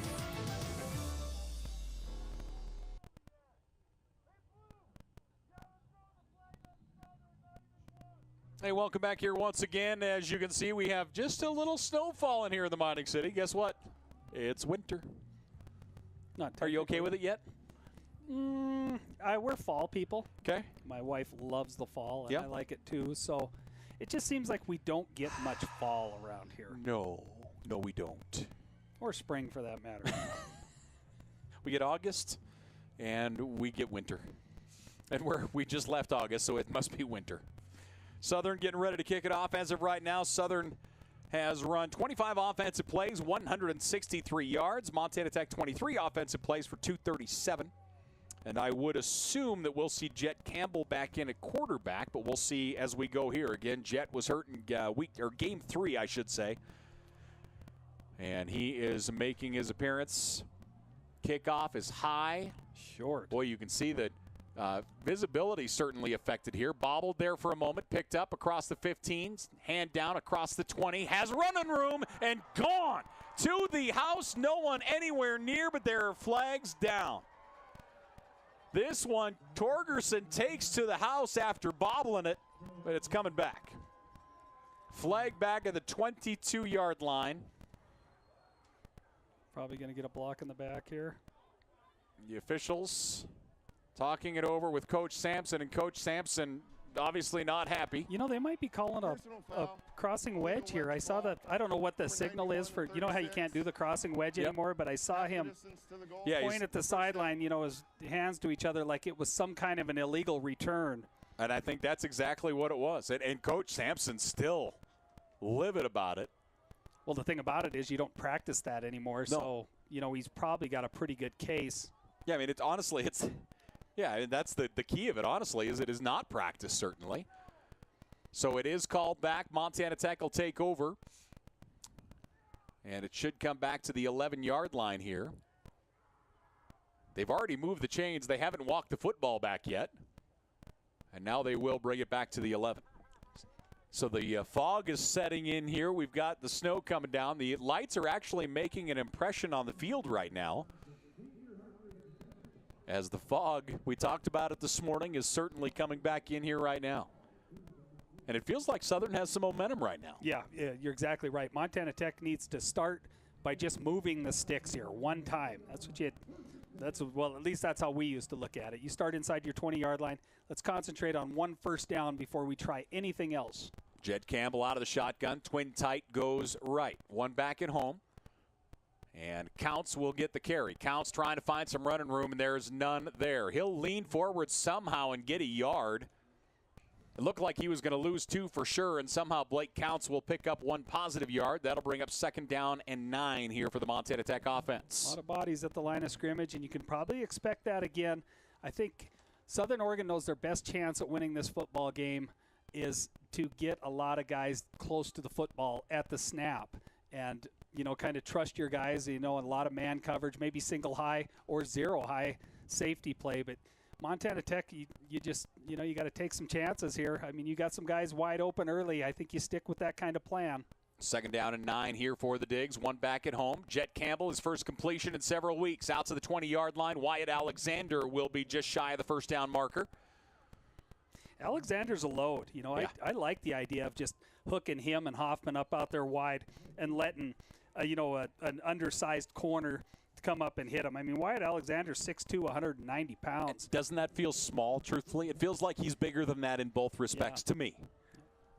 3rd down and 1 here for the Digs. Heavy formation to the right-hand side. Counts with the carry straight ahead. He is very close. Actually, the officials will say he's a yard over the first down marker, and that'll move the chains. Yeah, so now you kind of get back into, okay, how did we want to start this next series? You know, it might be a play-action pass. It might be a shot downfield. But the original goal coming off the line of scrimmage is the sticks have been moved. All right, let's play some football. So 1st and 10, Montana Tech. 3:55 left to play here in the first half. Tech leading 21-14. Tech with 237 yards of offense, 9 first downs. Blake Counts gets the carry. Counts has room. Counts 35, vaults over a guy at the 35 to the 40, out to the 43. Blake Counts, using his strength, using his athleticism, will pick up 20. You saw him. And he gets up slowly. Jerk that right leg out of that leg tackle once again. Just a conscious effort. Watch this. Watch this. Just a conscious effort to drive that knee, you know, through the tackle. It's a little extra here. See, this is unnecessary roughness. I wanted to point that out. That drives me crazy. So 1st and 10 here for Montana Tech. I get a little fired up. I know. 3:25 left to play here in the first half. Montana Tech back-to-back first downs. Jet Campbell at quarterback. Young man out of Billings. Man in motion is Torgerson. They fake the handoff to him, hand it off to Counts. Across the 45, out to the 47. A gain of 4 for Blake Counts. So Counts with 45 yards on the ground today. Brings up 2nd down and 6. I don't think it's any surprise that, you know, Counts is closing in on 50 to 60 yards in the first half. The surprise in the running game has to be Yates right now. Yates came in averaging about 58 a game for Southern Oregon. He has 119 today. Yeah, he's more than doubled before the first half of this football game, his average. Jet Campbell out of the shotgun, 3 receivers. Campbell looks to the sideline for the play call. Blake Counts there at tailback. Southern, 4 guys in the defensive front. And Jet Campbell steps back, eyeing up that defensive front. Campbell, 3-step drop, has time. Now flushed, moves to his right. Campbell looks like he's going to run with it. Nope, he'll step back, fire downfield, and almost intercepted and then caught. They'll say incomplete. Boy, that should have been picked off. Are they calling it incomplete? The official on the other side said incomplete immediately. Okay, because the receiver made a conscious effort to lay his hands on the ground. If you watch this, similar to like a volleyball player. And he really flirts with the line of scrimmage there as he throws that football. It's tipped. And, boy, that's a tremendous effort by the receiver to get underneath that thing. And that official comes out and says no go here real quick. And frankly, he was the only one that didn't have a view of that. He was behind the receiver's body was between him and that football. 3rd down and 7 here for the Digs. Torgerson in motion. Jet Campbell out of the shotgun. Trying to convert here on 3rd. 3-man rush. Campbell has time. Pump fake once. Rifles it through the middle. Torgerson unable to hold on to the bullet. That'll fall incomplete. Montana Tech 2 of 5 on 3rd down here today. And that will bring the punting unit in. 2:08 left to play here in the first half. Both teams with 2 timeouts remaining. And Montana Tech forced to punt it away here. So again, Southern with good momentum right now. And they will start with the football in the second half as well. Certainly something to weigh here as we make our way toward halftime. Really good chance for a 2-for-1 for this Raider football team. So on 4th down, the punting unit is in here for Tech. Remember, Southern got some pressure last time. Snap a little low. Kick is away. Low line drive. Takes a good bounce. Rolls inside the 5. Down toward the goal line and down. No, they'll say it got in. So it does get in. So a touchback. Southern Oregon will take over with $1:58 remaining here in the first half. Good idea. Good scheming on the punt team. And just didn't quite get the cover. They got everything they wanted out of a low punt. Just a low roller. And then just run the ball down. 21-14 our score. Let me see if we have scores from anywhere else here real quickly. College of Idaho and Western knotted up 14 apiece. Carroll College leading Rockies 7-0. That one's in the second quarter.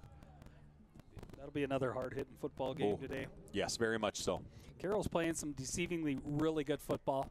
They're really good in that defensive front. It's going to keep them, significant in any game. Quarterback keeper, straight ahead and nothing there. I don't know if it was designed or not, but boy, he decided to pack that thing up and got hit hard by Zanetti. It looked like everybody over there wanted to run quarterback draw except for the quarterback. Truly. He didn't seem sold on the play. Kind of like. I mean, do you blame him, really? Dan Fouts or Tom Brady or somebody running it. 2nd and 10. 90 seconds remaining here in the first half. Southern taking a lot of time here off the clock. Montana Tech, I think if they get a stop here, you'll see Montana Tech burn a timeout. They got 2 left. 2nd and 10. Out of the shotgun is Ashudo.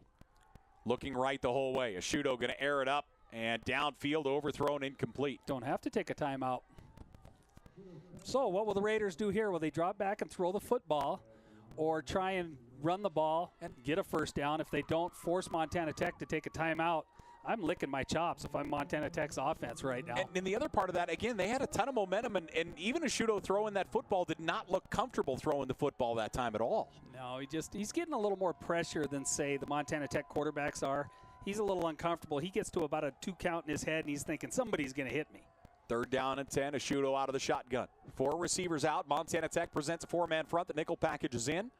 And here comes the blitz. Ashudo stands, delivers downfield, and a pass caught out to the 33. They had 2 guys there as Graney was there. Also, Dedman was there. Graney makes the catch. That will be Southern football with a fresh set of downs. 1:06 left to play. Once they set the football in motion, we'll get the clock rolling. Graney's had a nice half of football. Yeah. The way he runs and separates, he reminds you a lot of Kyle Torgerson. Oh, we've got to get some motion going there as the right side, the right tackle, got up several seconds before anybody else.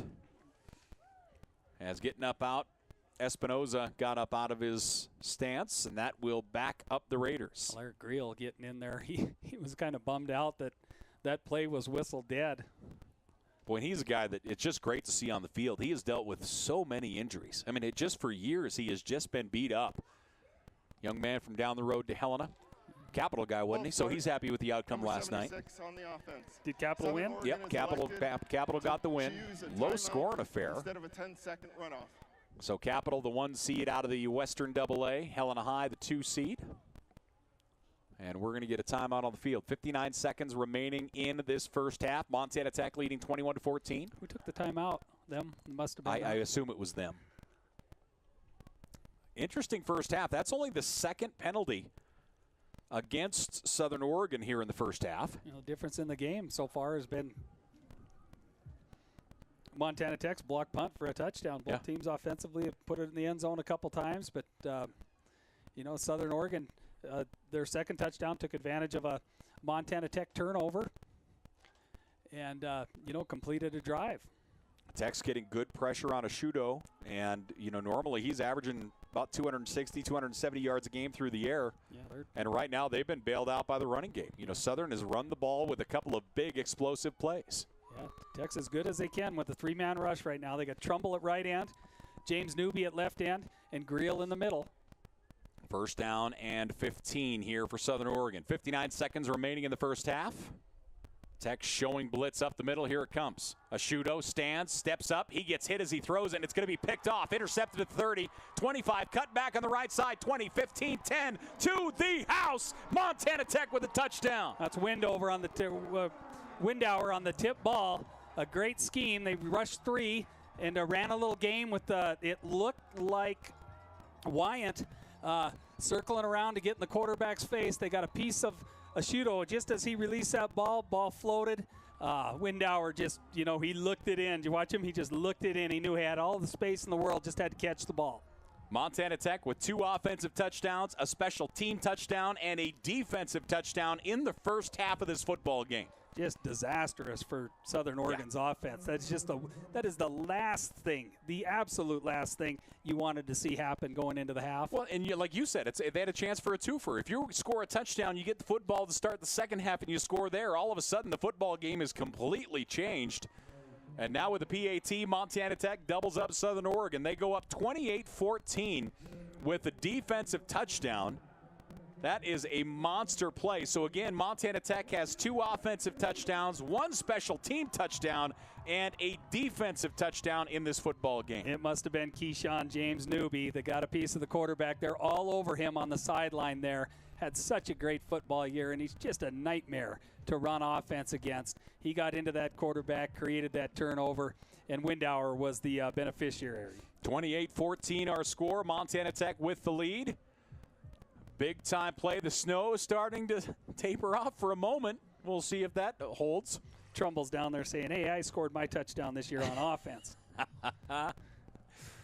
So again, thanks for joining us here on Hall of Fame weekend. Montana Tech. We will talk about the Hall of Famers that were inducted last night coming up at the half. The bulk of them are here.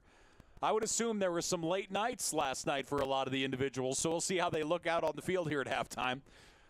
But boy, we had a good time. I mean, just a great ceremony. The people that went in were all so incredibly deserving. Their inductees were fantastic, truly from top to bottom. Just a great night for Montana Tech. Talked to a lot of those recipients, and kudos to Montana Tech. I got to attend that a few years ago. It's really well presented.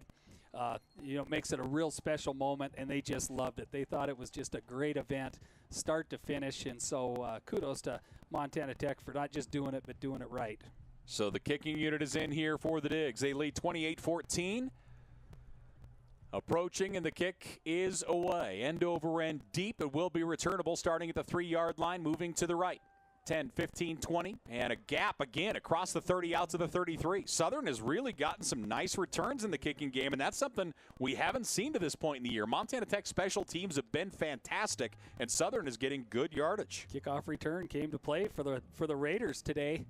Patello's having himself a ball game. It's interesting. I asked Doug Schliemann, assistant head coach Doug Schliemann, about special teams. I was curious who the coordinator is because, you watch PAT field goal. I watch him walk out on the field, giving props to his guys, and they do it by committee. It's like every assistant has a different unit, so the Schliemann's got PAT field goal, and somebody else has PAT block, and somebody else has kickoff cover, kickoff return, and they each individual coach takes a separate entity of the special teams. It's kind of a unique way. I never heard of that, but it's a unique way to look at it. 42 seconds remaining here in this first half. Hand off to the tailback across the 35-40, cut back to the 46-yard line. First down yardage, gain of 14.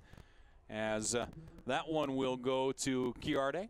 So Chiarde will move the chains, his 3rd carry of the day.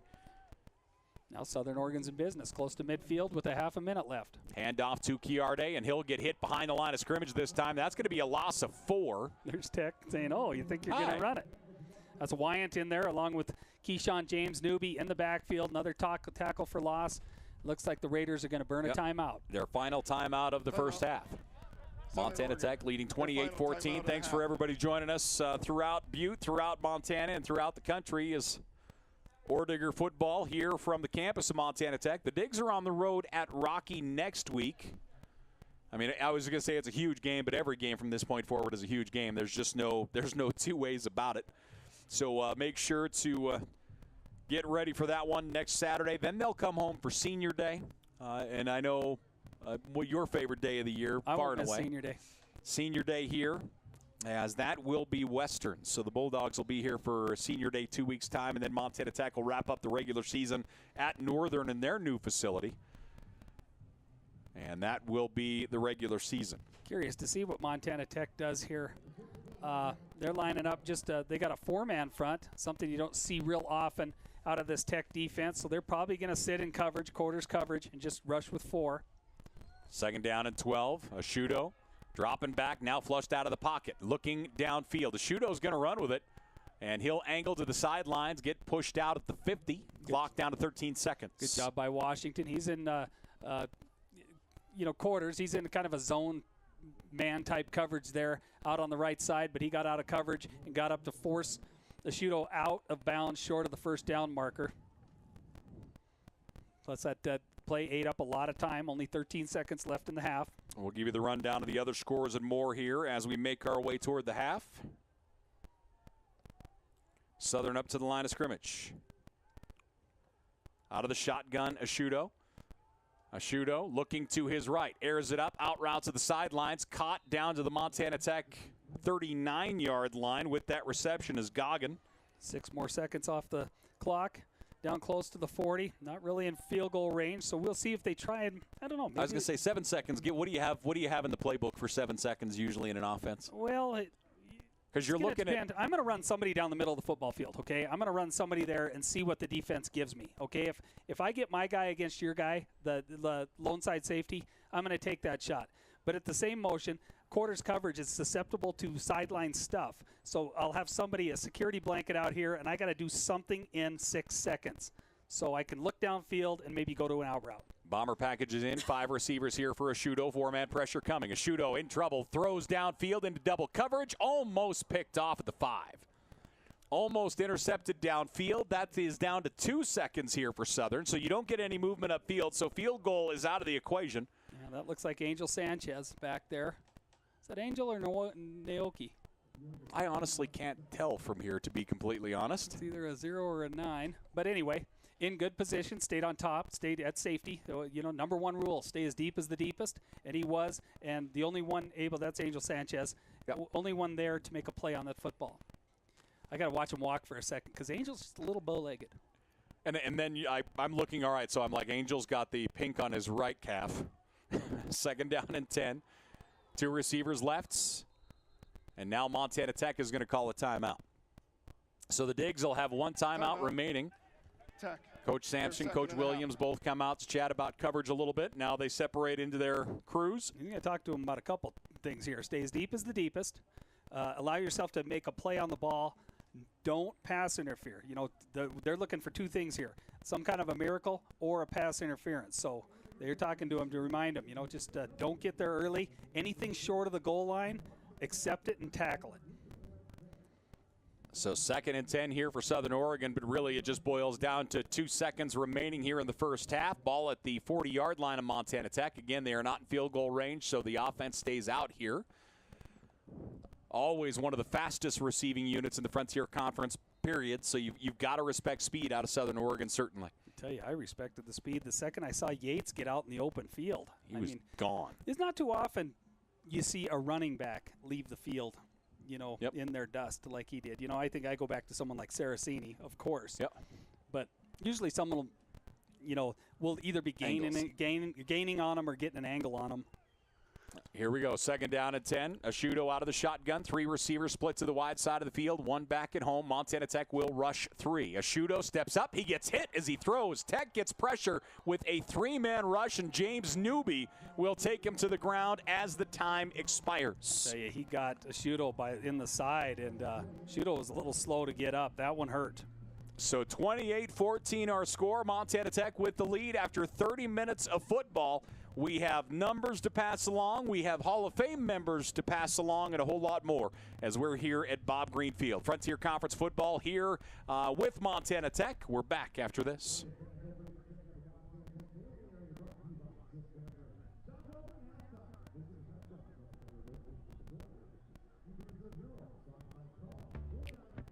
Civil engineers build the infrastructure that the world needs to function every day. With the degree and the education that you get, you're going to land some great jobs. Civil engineering at Montana Tech will really prepare you for the future. Our students walk out with really high-paying jobs. That's what we're all about. 100-year history of doing that. If you decide that engineering is what you want to do, there's no better place than Montana Tech.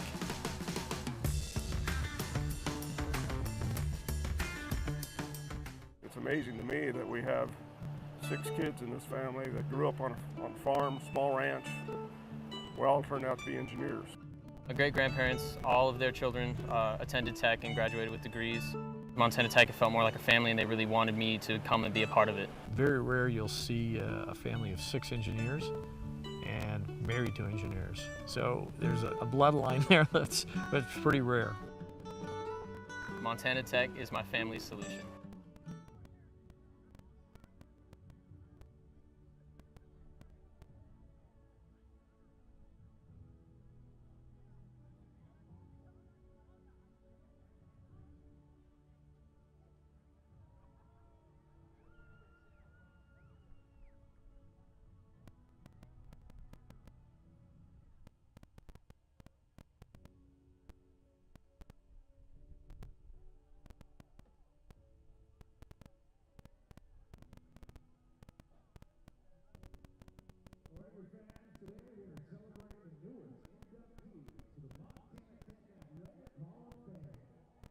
Hey, welcome back here once again to Hall of Fame weekend as the newly inducted Hall of Famers are on the field, and we will talk about them as we get underway here. And the first out is going to be Lori Quinn-Stamey. Lori Quinn-Stamey, a graduate of Libby High School, played basketball at Montana Tech from 95 to 1999. She finished her outstanding career as one of the program's all-time leading scorers. She finished with 1,715 points. That is still in the Montana Tech record books at the number 4 position all-time with 1,715 points. She was honored 3 times by the Frontier Conference, twice as a first-team all-conference selection, once as an honorable mention. Quinn led the Frontier Conference in scoring in 97-98, was named the NAIA Honorable Mention All-American in 1998. Lori Quinn-Stamey is our first one out. Up next, Neil Tony Buttori. Again, I'm going to keep saying it. No idea his first name was Neil. Not a clue. I'm going to start calling him Neil. I think that's what we should do. Tony Buttori from the Mining City, played at Butte High School, went to play in that offensive line at Montana Tech from 99 to 2002. 4-year starter at Montana Tech, and Montana Tech had the leading rusher each of those 4 years. They had actually 2 of his 4 years. They had the number 1 offense in the conference in 2 of those 4 years as well. He was all-conference in 2000 and 2001. He won the Ed Simonich in 2002, and you're going to be hard-pressed to find anybody more appropriate for the Hall of Fame than Tony Buttori. You're going to say all that about Tony Buttori, you're not going to mention the coaching back then? Oh, jeez. Go ahead, please, feel free. I mentioned last night that Mr. LaProuse was there, and I said if Jay LaProuse didn't have Tony Buttori in front of him, Jay LaProuse wouldn't be near as pretty today as he is. Yeah, he'd look a lot more like me than like Jay LaProuse. A lot of truth there. A couple of his teammates back, Mike Jones played center on a couple of those teams back then, and Big Love, Kyle Moore in town, saw Big Love in the tailgate. Boy, what a nice looking offensive tackle he was. 6'5", 300-pounder, could run. But yeah, we had a good athletic offensive line. Really athletic. Melissa Swanson-Ritter was next out there. 2-sport standout at Butte High School, played for the Digs from 99 to 2004. All conference for Coach Meg Murphy. She ended up over the 1,000-point barrier as well, and she should be in about every number category. She did everything. She was one of the most, and I mean this in the nicest way possible, she was one of the most aggressive, mean players I've ever come across in my life, and she was just amazing. But Melissa Ritter, she appears in the books for points in a game, rebounds, and a whole lot more. Player of the Week multiple times, and was a recipient of the Peg Sarsfield Award as well, Melissa Ritter. You know what I think of when I think of Melissa Ritter? Put the ball in the hole. You know, some people waste more time trying to think of, it has to be done a textbook way. She could take said ball and put it in said hole. She was a very, very effective and efficient basketball player. Yes, very much. The Orediggers volleyball team here, 1988, led by head coach Rhonda McMullen. In the 1988 Orediggers volleyball team finished with a school record 31 wins. They were 31-8, and they won the Frontier Conference regular season title in a 7-1 record. They won the conference tournament. They went on to win the district playoffs and the bi-district championship game, and they made it to the NAIA national tournament where they won 2 of their 4 matches. this team was the first team from Montana Tech in volleyball to reach that NAIA national tournament. And we've been around this up. That's a big deal. To get there first is so hard, to get a program to the national tournament. And these ladies did it first back in 1988 in a tremendous effort. These are all my peers. I remember them all. I remember them all vividly. We used to play. There were a handful of us guys. We used to play volleyball with them all the time, especially in the spring. Great game. They were fun to compete with. Marilyn Tobin actually instructed a course. I think it was called Advanced Power Volleyball. I think it was Turbo. One of those instructed a course. I took it. Yeah, it was 2 credit A. Coach McMullen named co-coach of the year. We need to figure out what's up with that co-coach. That's a load of garbage. Rhonda Dixon was named Frontier Conference Player of the Year. Dixon was also named NAIA District 12 Player of the Year. She was one of 3 Orediggers that earned first-team nods from the Frontier. Lisa Tade, also Jenny Miskimmons. Tade was also selected to the All-District team with Dixon. Sylvie Adam and Kelly Galloway earned second-team honors as well. Just a tremendous group going in. And again, that group all going into the Hall of Fame all belong there. And certainly had a great night last night and a great day continuing today. Familiar territory for Jenny Miskimmons. She's the Dean of the Petroleum Engineering Department down at the Colorado School of Mines, you know. And yeah, I mean, a really, really impressive group. Congratulations to any and all. Lori Stamey Quinn, Neil Vittori, and Melissa Ritter, and the 1988 Orediger volleyball team. Much deserved. And my apologies. For some reason, when I looked at the my notes last night, my brain and Miskimmons weren't friends for a half second, and I felt really bad, to be completely honest. So we're at the half. Ladies and gentlemen, 28-14 our score. Montana Tech up over Southern Oregon. Hall of Famers off the field. Let's talk about that first half. Hasky, give me your take on the first 30 minutes, brother. Well, I was impressed with a few of the shots that Montana Tech took offensively. You know, we kind of smelled them coming, and it came into fruition. They got a couple of big plays, special teams, big play. You know, we saw one punt that should have been blocked that wasn't, and sure enough, the next punt attempt by the Raiders, Montana Tech executed the block, got the scoop and score out of Clay Fisher. Defensively, Montana Tech's going to shore up a couple things. You know, they tend to have their bases covered and play really good, sound defense. They've given up a 100-yard rusher. That isn't going to sit well in that locker room at halftime. You always look for a little fuel, you know, something to fuel your defense or your offense or your entire football team. That's kind of the message that'll be sent to Tech's defensively. They just had some bad pursuit angles on one long touchdown run and another long run that didn't result in a touchdown. You know, on that particular play, it looked like maybe just an assignment error. And you go back to 2 weeks ago, it looked like they might have had a couple assignment errors in the secondary. They're going to clean that up. But, you know, top to bottom, they're hitting, they're tackling, they're not missing on defense. And offensively, I think we're going to see them come out of the locker room and maybe takes a little more early and often shots downfield with their big horses. If there's one, other than Northern and Eastern Oregon, Montana Tech hasn't been real effective coming out of the locker room on offense. You know, I think they maybe have scored, let's see here, a total of 24 points this year in the second half, other than those 2 games. That's a concern. Yeah, that's a concern. You always talk about going in, making adjustments, coming out and seeing stuff work at halftime. And Montana Tech struggled coming out of the locker room offensively. Other than a couple games this season, and you know, let's face it, not many teams are struggling offensively this year against Eastern Oregon and Northern. You know, so you can kind of wipe them off the slate and see where you're really measured. So we'll see if they don't come out with a little fire, maybe something to pick up that offense and give it a little juice here early in the second half. Well, let's run through the numbers. We'll start things off for Southern Oregon. 14 points on the board. They have 10 first downs right now. They've run 34 offensive plays for 204 yards of total offense.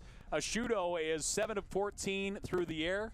Ashudo has 1 interception, no touchdowns as of right now. 64 yards through the air for Ashudo. The ground game is where it's been at, and again, it's just been Yates. Yates has 12 carries, 119 yards. Yates has 119 of their 204 total yards, and again, he comes in averaging just under 60 a game. So Yates has he's been their guy as of right now. He has 2 touchdowns as well. Receiving wise, you know, Graney's doing everything everything he can to get open. He has 3 catches for 26. Clemmer, 2 catches for 23. So again, Asciutto, 64 yards passing. Yates, 119 yards rushing, has been the big side. Southern Oregon has, they've had the ball for almost 17 minutes of that first half. They're 2 for 7 on 3rd down, 1 for 1 on 4th down as of today.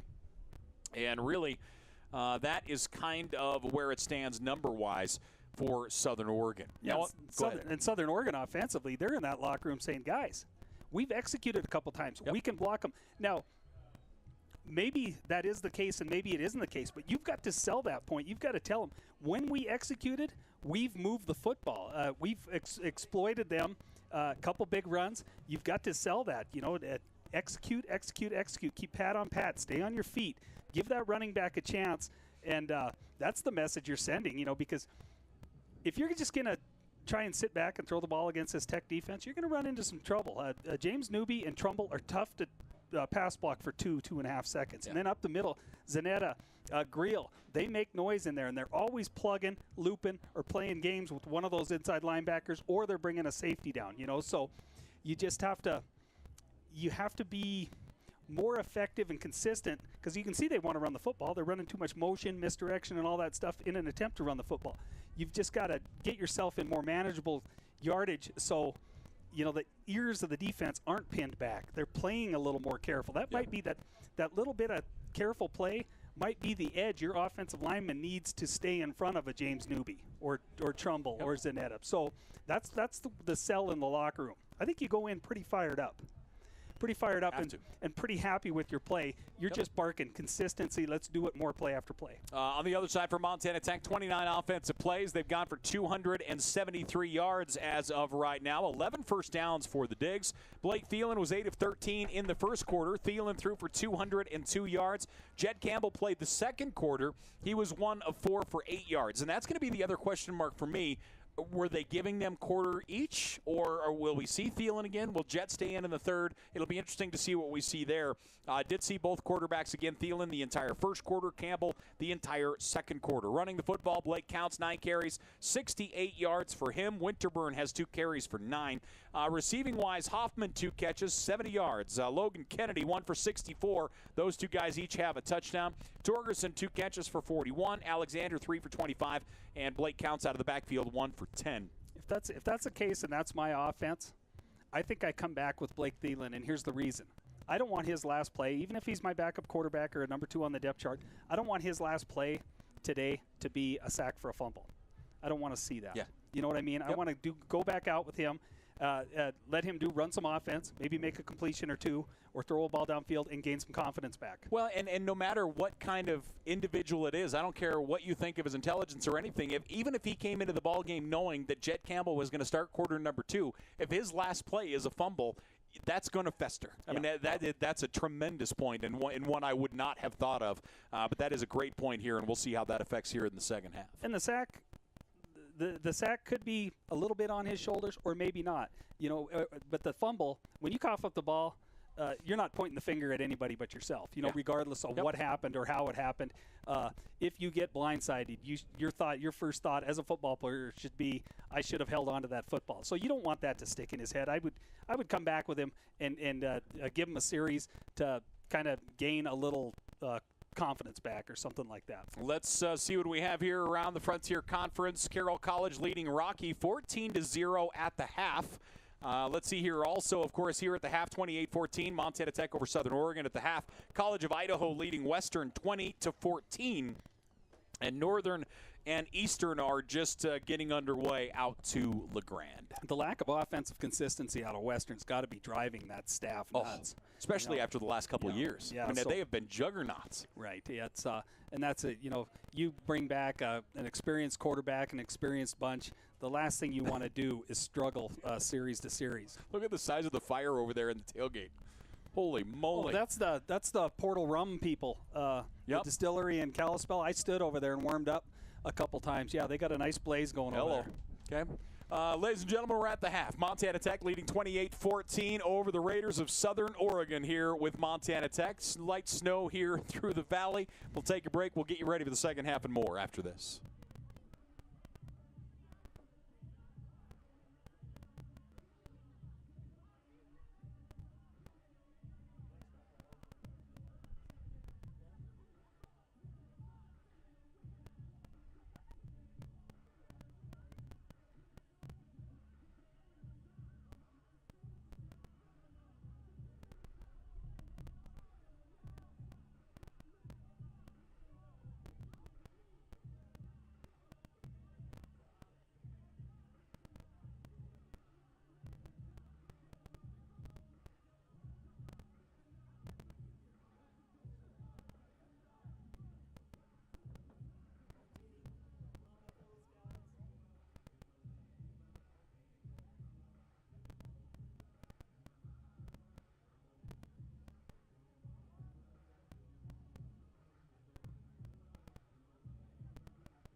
Hey, we're back here once again to the campus of Montana Tech, Bob Green Field. Hall of Fame weekend, and it continues tonight. Volleyball is coming up tonight. Providence in town to take on Montana Tech. The Digs, the volleyball team from Montana Tech has won 10 straight. They went to Wisconsin, to Viterbo. They won their 3 matches there. They only lost 1 set, for goodness sake, in that entire tournament over there. In their 10 games, they went 9-1. Yeah, they're the real McCoy. They are. They went 5-0 in the Frontier Conference the first time through, but obviously we know how this conference is. They get back after it tonight. Providence is in town. And that's another one that shows just what this conference is like. Providence is always perennial powerhouse. They're winless in conference so far. So that's great. And the Frontier Tournament is here, correct? Yes, indeed. And is it at Tech or at Civic Center? Or so the MAC, Civic or Center all three? is off. Civic Center is out of the equation because of the filming. My little movie set. But I believe it's here, and I would assume the MAC probably has some of it as well. Okay. I got to give a shout out to my nephew Braden, who graduated from here last year. He's out in the working world listening to us and correcting our pronunciation. He says it's not Zanetti, it is Zanetti. If that's correct, Braden, send me a thumbs up. Well, that's awful on our part. We have Brian Larson sending us photos. Not sure what we got going on. A beautiful day in the mining city. Has Brian Larson with us. Peach Leitz is with us. We've got a whole lot of people chiming in here as the snow starts to roll back in for the second half. So, again, you brought it up before during halftime. Coming out in the second half is going to be big for Montana Tech here. And the idea of keeping some of that momentum rolling. They lead by 2 touchdowns. And the Raiders will start with the football as we get the second half underway. And I like getting the ball out of the second half, don't get me wrong. But I like the fact that this Montana Tech team this year is starting the second half of this football game on defense. I think their defense sets the tone. I think they create a ton of momentum.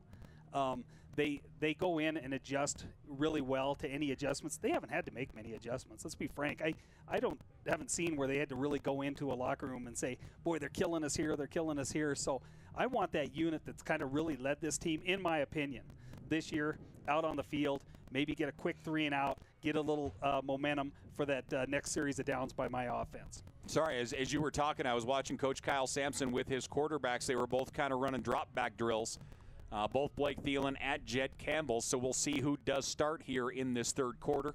Thielen had the entire first quarter. Jed Campbell had the entire second quarter.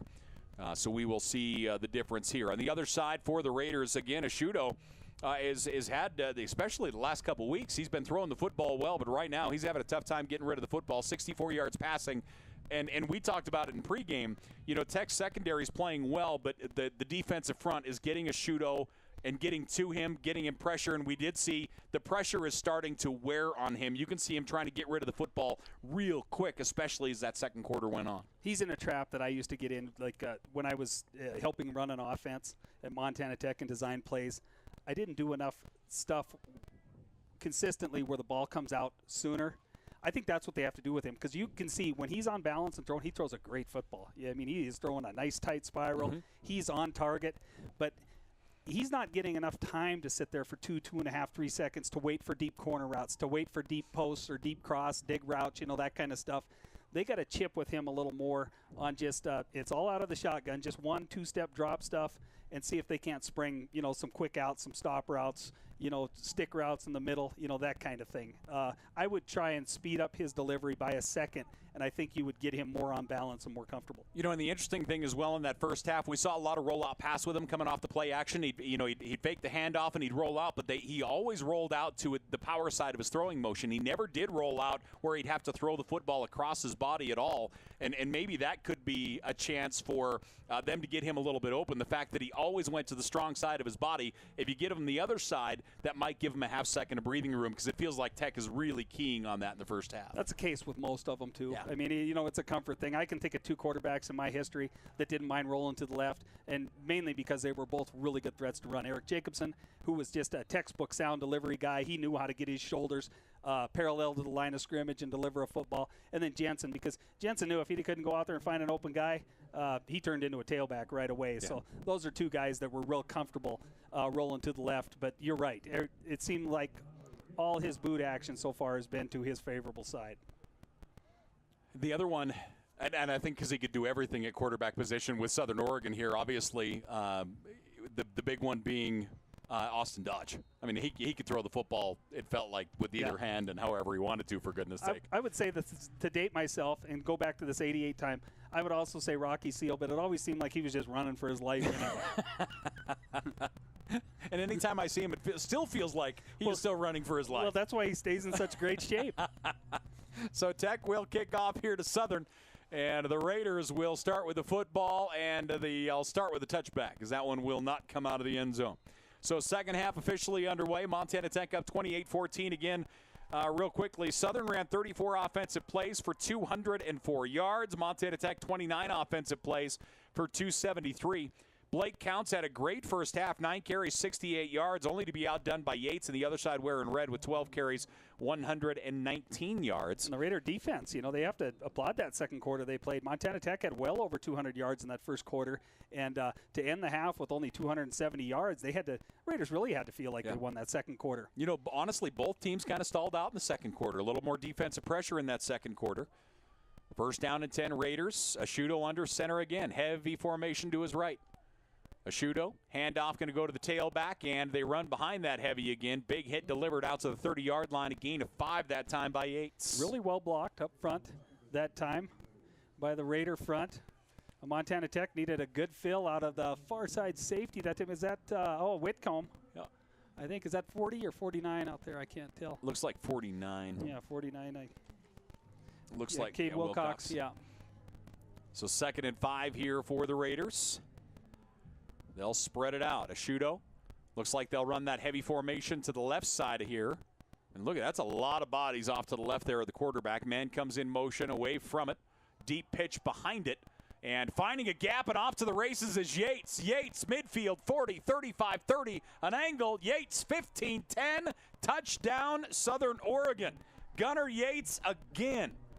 Gunnar Yates goes for 65. He has a 68-yarder, a 65-yarder, and a 32-yarder, if memory serves correct.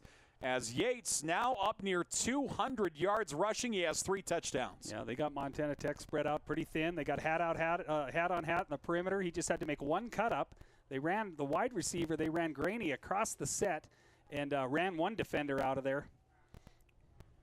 What a play again by Yates. 194 yards rushing for him today. Southern Oregon trying to trim the lead to 7. Waiting for the snap. Snap and hold are good. The kick is up. Looks like it's pulled a little bit, but it gets through the uprights. I'm not happy about the play, but I'm happy about the scheming. That's a team coming out of a locker room, going in and making a really good adjustment and making a plan. That is something that was greased up in that visitors' locker room in there and say, hey, I think if we do this, this, this, and this, bang, they run power off the right side, pick up 5 yards, get in a comfortable situation, 2nd and 5, and then they go, okay, let's try that. Let's try that toss sweep action with the motion across the set, and it delivered for them. My goodness. So another big run for Yates. So a 70-yarder for Yates puts him again at 194 yards rushing. He has 194 of Southern's 279 yards of total offense. Yeah. He's he'll be the first to tell you it's not all him. But in his head, he's going, it's all me. He's a nice-looking running back with quick, dead sprinter speed. 28-21. I mean, Wilcox tried to angle him up there and couldn't even get him on the angle. Montana Tech. That will, the offense will get ready to roll here. Here's what I don't get with kickers. I was a kicker offer, right? I was a straight tower, but I was a kicker offer. If the ball wouldn't stay on the tee, I would just tip it a little more. But these guys just refuse to kick it unless it is standing literally straight up and down. Why is that? I got to call Countsman. He would tell me. They're good kickers. Oh, okay. There's a difference there. Now they you got to bring bring a holder the occasional knuckleball. The swing and a whiff. Do you have your reading glasses on? I can read it from here. 28-21, Southern down by a touchdown. Montana Tech's offense will get the football here. So the kickoff, end over end high. The return will start at the 6-yard line. Montana Tech with the football, return across the 15. Big hit on Torgerson. And Montana Tech's offense will take over at the 18-yard line. As I look down to the sideline here. Looks like Jet. Yeah, I see Jet there. So it looks like Jet Campbell will come in at quarterback here. Hold the phone here. He's on the edge of the huddle, but not in the middle of the huddle. Let's see here. So not even a minute gone here in the third quarter. Montana Tech leads by a touchdown, 28-21. And out comes Thielen. Yep, you're right. Honestly, and Thielen almost kind of jogged out, limping a little bit, it almost looked like. First down and 10. He's pulling an okey doke. Blake Thielen, 8 of 13, 202 yards. 2 touchdowns. Man in motion. And Thielen started the entire first quarter as back in. Crossing route, bobbled and dropped. Had his man in Hoffman. Hoffman with some rare drops here today. That was a tough point blank, kind of a hot low ball to handle for Hoffman. He'd tell you he should have caught it all day long, but Thielen certainly could have made the ball more catchable. 1 minute gone here in the third quarter. Montana Tech leads by a touchdown. Southern with momentum again. They've had a couple opportunities to really grab a big handful of it. We'll see if Tech can squash that here. Thielen, one back. Tight end Logan Kennedy moves to the right. Thielen, handoff to Counts. Counts tries to turn the corner, doesn't get there. Keeps on his feet, spins, and he will fight and lose 2. Where he might have lost 5, he makes his way up farther. That's going to bring up a long third down here for Montana Tech. The Digs, as of right now, 3 of 5 on third down attempts. That is a defense that knew exactly what was coming there. You could see it in their reaction to the play. Inside zone off to the right side. Counts could smell it as well. You saw him hit the inside and try and bounce it outside to try and make something, but the Raiders had 11 helmets on the football. Clock running here in the third quarter. Montana Tech leads by a touchdown. Blitz coming. Southern puts 3 down. Both outside linebackers crept in. And we'll see if they continue to come here. Blake Thielen, 3-step drop in the pocket. Airs it up downfield. Has a man complete across the 35, out to the 40. Fighting to the 46-yard line.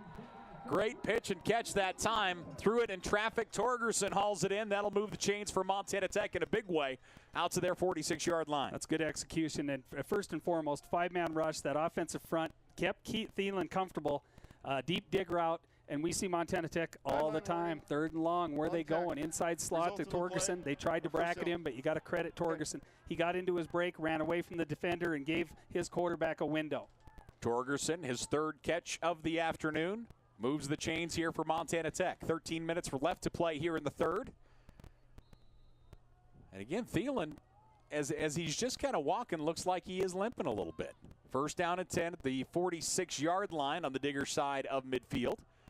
2 receivers each way. Thielen going to hand it off to Counts. Counts bounces off one. Boy, and that's the other one with Counts today is whoever gets to him first doesn't have a shot. I mean, he is bouncing off of that first defender all day thus far. He'll get a yard and no more. Nice job. Good coverage as they just team pursuit, just swarmed to him there in the center. Yeah, and you have to credit the defensive front. The first contact on Counts was in the backfield that time, slowing him down and allowing team pursuit to get to the football. So in that instance, which he does a lot, that he spins away from that first tackle, there's other helmets there to make the tackle. 2nd and 9. 2 receivers here on the bottom of your screen. Tight end right. Thielen awaiting the snap. 4-man pressure coming. Thielen stands in the pocket, has time, airs it up, one-on-one downfield, has a man, and that's going to be a flag down as the Digs looking for the deep ball that time. The intended target downfield was Wyatt Alexander. And the pass interference. I don't think Alexander comes out of there completely innocent. It looked like he might have had a hand in the defender's back as well, but there was a lot of contact. I think what would have been best served maybe as a no call, but we'll take the penalty, you bet. Tech will get 15 yards out of it. That is only the 3rd penalty against Southern Oregon today. 3 penalties, 30 yards for them. Montana Tech, 6 penalties for 89 yards. I think you come right back here with play action. They like to throw the ball down the sideline, but their best completions this year, we haven't seen a ton of them, are right down the middle of the football field. I was just going to say, between the hash marks, doesn't feel like we've seen much. 3 receivers. Thielen is going to move his tight end here on the bottom of your screen. Blake Counts in the backfield. Rolling out Thielen, throwing across his body, airs it up downfield, just too far in front of Torgerson. He tried to throw him open. It just left him a little wide, but he had the right idea on the throw. He just knew he had to clear the underneath coverage here and lay it out there where Torgerson could maybe run to it. 2nd and 10 here for the Digs. Snow is let up here for a moment. Substitutions coming in here. Looks like we'll get an additional tight end possibly. I just, they did a dead roll out there, no play action. I just like the play action. If you can just get that inside backers or anybody just to hesitate or take one step forward, all of a sudden you've just gained 2 or 3 yards of space beyond that underneath coverage. 2nd down and 10. Man in motion is Torgerson. Fake the handoff to him. Blake Counts gets it, and Counts not much there. Boy, Counts had good running lanes in that first half, and the guys in red and white are really keyed up on Blake Counts here in the second half. Interesting to see what they do here, too. This is what I would think this is 4-down territory. I don't believe they'd give Lowry a shot from here, just judging on some of the decisions they've made throughout the season. So you got to think 2-down territory. They might give Thielen an option to get it all here on 3rd down, but I wouldn't be surprised to see him just maybe settle for a chunk. I honestly think field goal range is they'll probably give Lowry a shot from about the 25, so like a 42-yard field goal would be my guess. Man drops back into the backfield. 4 receivers out. Thielen, 4-man pressure. Thielen flushed out of the pocket. Thielen gets away. Thielen looks downfield and hammered. Thielen gets hit hard. Helmet ripped off. Thielen is sacked. That's a loss of 4. Offensive lineman coming in to protect their quarterback here. Thielen will come across and pick up his lid. So 4th down here for the Digs. Now I don't think it's 4-down territory. I think you punt this ball. So the ball comes back. Looks like they're going to mark it at the 39-yard line, and the punting unit will come out for Montana Tech. So Southern Oregon down by a score. We'll get the football back here, and we'll see if Tech can pin them deep. That's something they have done awfully well so far this year. As we await the punt here. 4th down and 11 from the Southern 39. And they'll try and do the field position situation. Good snap, and the kick is away. High kick, and this one's going to go out the back of the end zone. They're trying to get it over to the sidelines. And that is going to give Southern really good field position here. Ball out as it goes out the back of the end zone. Yeah, you gain less than 20 yards on the punt here. Now it's time for this defense to step up and get a stop. And that's something Montana Tech and almost has done really well this year is those coffin corner kicks. Knocking the ball out of bounds inside the 20, 10, or down near the 5. And that one sails into the end zone. 10 minutes left to play here in this 3rd quarter. And again, Southern with some momentum here, and they're doing it all on the back of Yates. Yates has 14 carries for 194 yards, 3 touchdowns. He has a 70-yarder, like a 64-yarder, and a 30-yarder. He has all 3 of Southern touchdowns today. Yeah, we'll see how long it takes them to come back to toss sweep. Maybe not a mimic set, but some kind of a similar set that's going to leave Montana Tech defensively in a similar situation. And, of course, Montana Tech went to the sideline and talked about that play and what exactly happened. But, I mean, that's 69 yards untouched. I would come back to that play. I would probably overload that side as well. I would Now's the time to continue get to go into to the well, Butte let's Auto say, and custom Husky. build your Because own honestly, ride that just bunch heavy the way set you has worked well want it. from them from the Choose beginning from of this 9 game brands until and that last compare big them run. There's all a, at and I one don't location. always see it, Don't offensive line wait. play. Take I advantage can of our see the, VIP the numbers appointment or game stay and where the you over are. stuff. And shop easily from I've just never been in love with it, but I understand why people do it. I mean, that's always been the absolute key to Jim Harbaugh's success everywhere he's went, and people are doing it all over the place now. 1st and 10 here for Ashudo and Southern Oregon. 1 back, 3 receivers. Montana Tech leading by 7. Ashudo stays in the shotgun here, awaiting the snap, play action, and he's going to air it up downfield. Has a man, overthrows him incomplete. Little heat coming again, and that one just too far out in front of Dedman. Good pressure, a little better idea for the Raiders offense, to try and shorten up his throw, but you could tell Ashudo was a little spooked there. He delivered that off his back foot, a little off balance, and led Dedman. He led him just a little wide. 9:57 left to play in the 3rd. Can't fall asleep on Yates here on 2nd down, and Montana Tech won't. Yates came into this ball game with 288 yards in 5 games, and he has 194 yards today. Tech's got their nickel package in. 2nd and 10, pressure coming. They're going to pitch it out to the weak side. Good footwork by Yates out to the 28-yard line. And actually, they'll give him forward progress very near 1st down yardage. Going to bring up 3rd down and less than a yard here. Good spot for Southern Oregon. Toss sweep into the boundary. Yates saw a quick cut up on it and took advantage of it. Yates, a freshman out of Oregon. 9:30 left to play here in this third quarter. And we'll see what they bring here. Normally in these real short yardage, they have really loaded up. Coach Sampson needs a get back coach. Head coach shouldn't have to spend his time telling the people to get back. And the lead it up straight ahead across the 30 out to the 31. So that will be first down yardage here for Southern Oregon. So again, effective in short yardage there as they just pile up some heavy bodies and push everything forward. Now we're starting to see a little more fresh blood. Zeke Frommel running in to play a little nose tackle on the field. Gabe Zanetti. Defensive front with Greel. Oh, Zanetti's back there, so he's going to a four-man surface here on first down. We've seen him do that in some passing situations, but they just might want another helmet at the line of scrimmage against this running attack. 3 receivers, hand off to the tailback. Yates gets through the first level. He spins out to the 40. Boy, he is having himself a day. Over 200 yards rushing here for Yates. And, you know, going back to 2 weeks ago, when the College of Idaho started to move the football against Tech, it was when they started running heavy. They ran another tackle in tight ends, so they started doing a lot of end-over, heavy-type stuff, and they ground. Now, they didn't break the huge runs that Southern Oregon has broke here today, but that was what was allowing them to move the chains and get the ball in the end zone in the second half.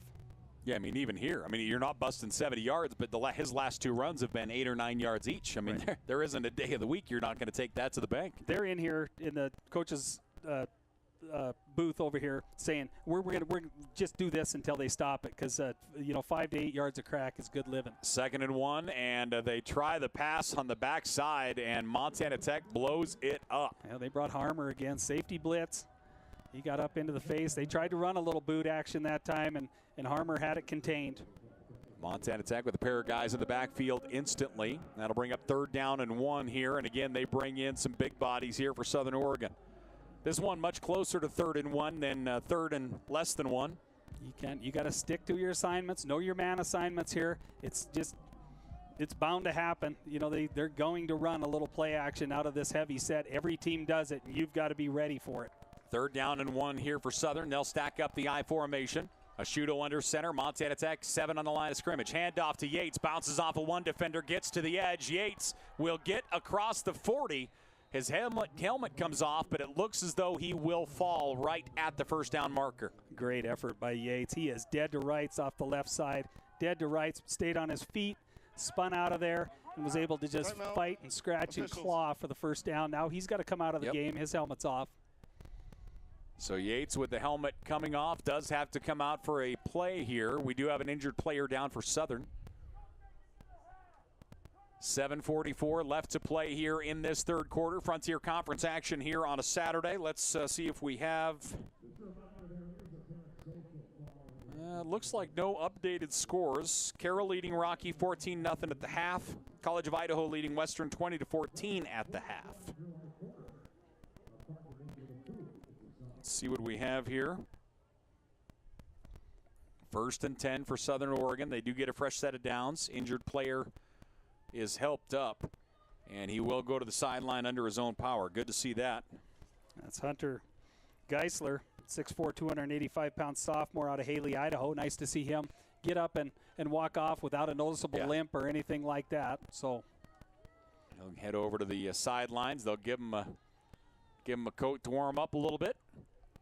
7-point lead for the Digs, 28-21. Yates, 213 yards rushing. As I look down here in front of us at Montana Tech, Jet Campbell is warming up with Cade Wyant, what you would consider the 3rd string quarterback. Oh, I'm sure Wyant's just warming him up. And Blake Thielen's down here with the trainers. So Blake Thielen being looked at by the trainers. Yeah, they got his leg stretched out. They're doing a little poking and prodding. 1st and 10, Southern Oregon. Deep pitch, trying to find the edge across the 40, out to the 45, leading to the 47. There's that toss sweep that went for the big 6. We knew we'd see it early here in the second half. They tried it again. Cuarte gets the carry, and it looks like he will stay in at tailback. 2nd down and 4 here for Southern. Southern's running game has been fantastic right now. 236 yards on the ground on 26 carries. 2nd down and 4 for Southern Oregon. Montana Tech just needs one good play here, one tackle for loss, one batted down ball, something to spark this defense and give it just the life it's had all year long. 2nd and 4 out of the shotgun. Handoff goes to the tailback. Hiarte tries to find some room. He'll get ahead for 1, maybe 2. That's a little better. That's Keyshawn James Newby getting down the line of scrimmage like we see him do so often, running a play down from the backside. The longest 3rd down they've seen this series at 3rd and 2 right now. And Montana Tech's defense looking for a stop. Oh, excuse me, that was Wyant that made the play there, not James Newby. So 3rd down and 2 here for Southern Oregon. As I look down, Blake Thielen limping on that right leg. The trainers are talking to him about it. This is where you might see the play action. This is where you might see it. The last play kind of got blew up on him. Montana Tech heavy pressure on the line. They want to throw downfield, and that one's going to be overthrown incomplete. Yeah, I could smell it coming, especially after Montana Tech kind of shoved that last one on him. And Yates was able to scramble out of there and get the 1st down, but they'll punt this ball. We had a different quarterback in. Ben Rash threw that, and now he will go out, and Ashuto will come back in. Yeah, I don't for the Raiders, regardless of the outcome here, I don't like this decision. And at Montana Tech, you got to step up and make a play here. Boy, that's strange. I'm not sure why we had a quarterback change. Ashuto will come back in. Heavy bodies come up to the line of scrimmage. 4th down and a long 2 here for Southern Oregon. And they're going to throw it. They don't have. They got twin tight left. Acute, not Yates in. Greeny in motion. Pressure coming. Ashuto is going to get sacked at the 35-yard line. Montana Tech gets to him. They get multiple bodies to him. And that's Harmer again. Yep, Naoki Harmer with the sack. Harmer. Boy, he has been coming after the quarterback a lot today. Yeah, and every time they've brought him up and sent him, he has made noise in the backfield. He is just a dynamic football player. Loves this game, you can tell. And up front, they all, it was a real assignment, gap-oriented blitz, but Harmer just came free, and he just gets there, just that half a second quicker. And not only is it, the turnover, but a lot of yardage lost there. I mean, He went backwards a long ways. They'll put the football down at the 37-yard line. So Montana Tech will take over 1st and 10 at the Southern 37. And I'm with you. That is, you have the momentum. Punt the football and let your defense work. So 1st and 10 here for Montana Tech. The Digs will bring out Jet Campbell at quarterback. 2 receivers left, 1 to the right. Blake Counts in the backfield. Pressure coming. Campbell throws it deep. Has a man, and Hoffman one-on-one. Falls incomplete. Good coverage, honestly, that time on Hoffman as Botello was out there. Botello's having himself a day. Yeah. Raiders they brought 6. They brought that front 4 and the 2 insides. Montana Tech, they had 0-man coverage across the board. I would just like to see in man coverage, I'd like to see some more crossing action across the field, short drag routes. Once they clear the center of the football field, it's tough. That's a tough cover for any one-on-one guy to cover a guy as he's running across the field, and they can catch it. They catch it on the run, but it's a simpler throw and catch. 2nd down and 10 for Montana Tech. Man comes in motion. They fake the handoff to Torgerson, give it to Counts again. Counts trying to find a lane, and not much there. He'll lean forward to the 35, a gain of 2. Southern's done a nice job on Blake Counts here in the second half. He had some nice holes, ran the football hard in the first half, and they're not giving him any daylight here in the second half. Montana Tech here, offensively, you've got to gain yardage on 3rd down. You've got to do something because I think you are in 2-down territory here. So you've got 2 plays in mind to get 8 yards, but you've got to gain yardage here. And I wouldn't mind seeing him trying to give it to Torgerson on that fly motion once. They've gone to it 3 times, and they've handed off to Blake Counts. They have not given it to Torgerson yet. 3rd down and 8, out of the shotgun. Man in motion is Wyant. Dropping back, looking to throw, stepping up in the pocket. Campbell in trouble. Campbell gets rid of it, hits his man in the open across the 25-20 and down inside the 10. Great stiff arm into the end zone. Touchdown, Montana Tech. Wyatt Alexander. He's a load. He's tough to bring down. That's what I mean. Just get it to him and force these corners to try and make tackles on these monstrous wide receivers at Montana Tech. Great job. Campbell got pressured. He stepped up, but so many times in the past, we've seen him just kind of take off and scramble. Kept his eyes downfield. Watching the replay, eyes are downfield. He picks up Alexander on a crossing route. Wyatt, look at this. And then he just kind of goes, all right, let's go, you and me, and just gives the big stiff arm, puts him into the turf, and rumbles in for 6. There's nothing better than the side of the helmet, stiff arm. Well, and I like that he didn't try and beat him to the end zone. He knew he had one-on-one, and he had to try and get past him and just fought his way into the end zone. So Montana Tech brings the kicking unit in. The kick is up. The kick is through. Montana Tech back up by 2 scores, and that coming off of the attempted 4th down for Southern Oregon. The Digs up by 2 touchdowns. We have a timeout. We'll take one as well. We're back after this.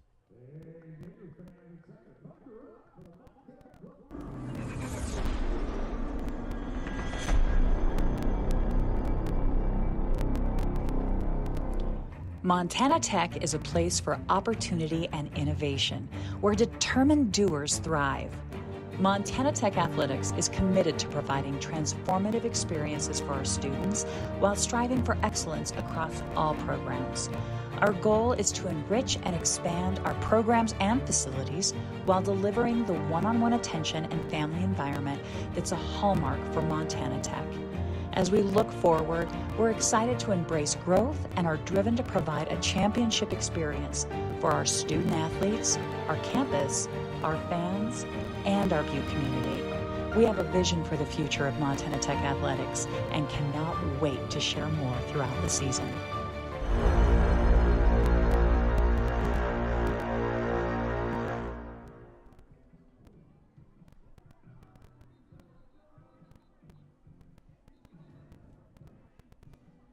Oh, yeah, the kiss cam. There we go. You know, anytime you and I have tried to kiss, they've never got it on film. If they put the camera up here, I'm going full lip lock on you. Oh, my. Welcome back here as the Digs go up by 2 touchdowns, 35-21. Montana Tech, 337 yards of total offense. As Jet Campbell now 2 of 6 through the air, 43 yards. And Wyatt Alexander, his 4th catch today. He has 60 yards and 1 score for Montana Tech, and that's a big one. And you go back to that 4th down decision. You punt that football. You let your defense do some work. Tech takes over that football at the 37-yard line. What's the difference if they start at your 37 or at their 20 or 25? Exactly. I don't like the decision. I think when it comes down to decisions like that, it's got to be a full team decision. You know what I mean? The head coach makes the call, but yeah. But I'm liking it now. All right. So the kickoff will go through the back of the end zone. Holy man, people chiming in from everywhere. Again, thanks for joining us here. As we're on the Montana Tech site, remember the Digs on the road to Rocky next week in Billings. And then back home for Senior Day against Western, and they'll finish their schedule on the road at Northern. Next year, Arizona Christian joins us as a Frontier Conference member. If you didn't get an opportunity, I wrote an article about Arizona Christian joining us.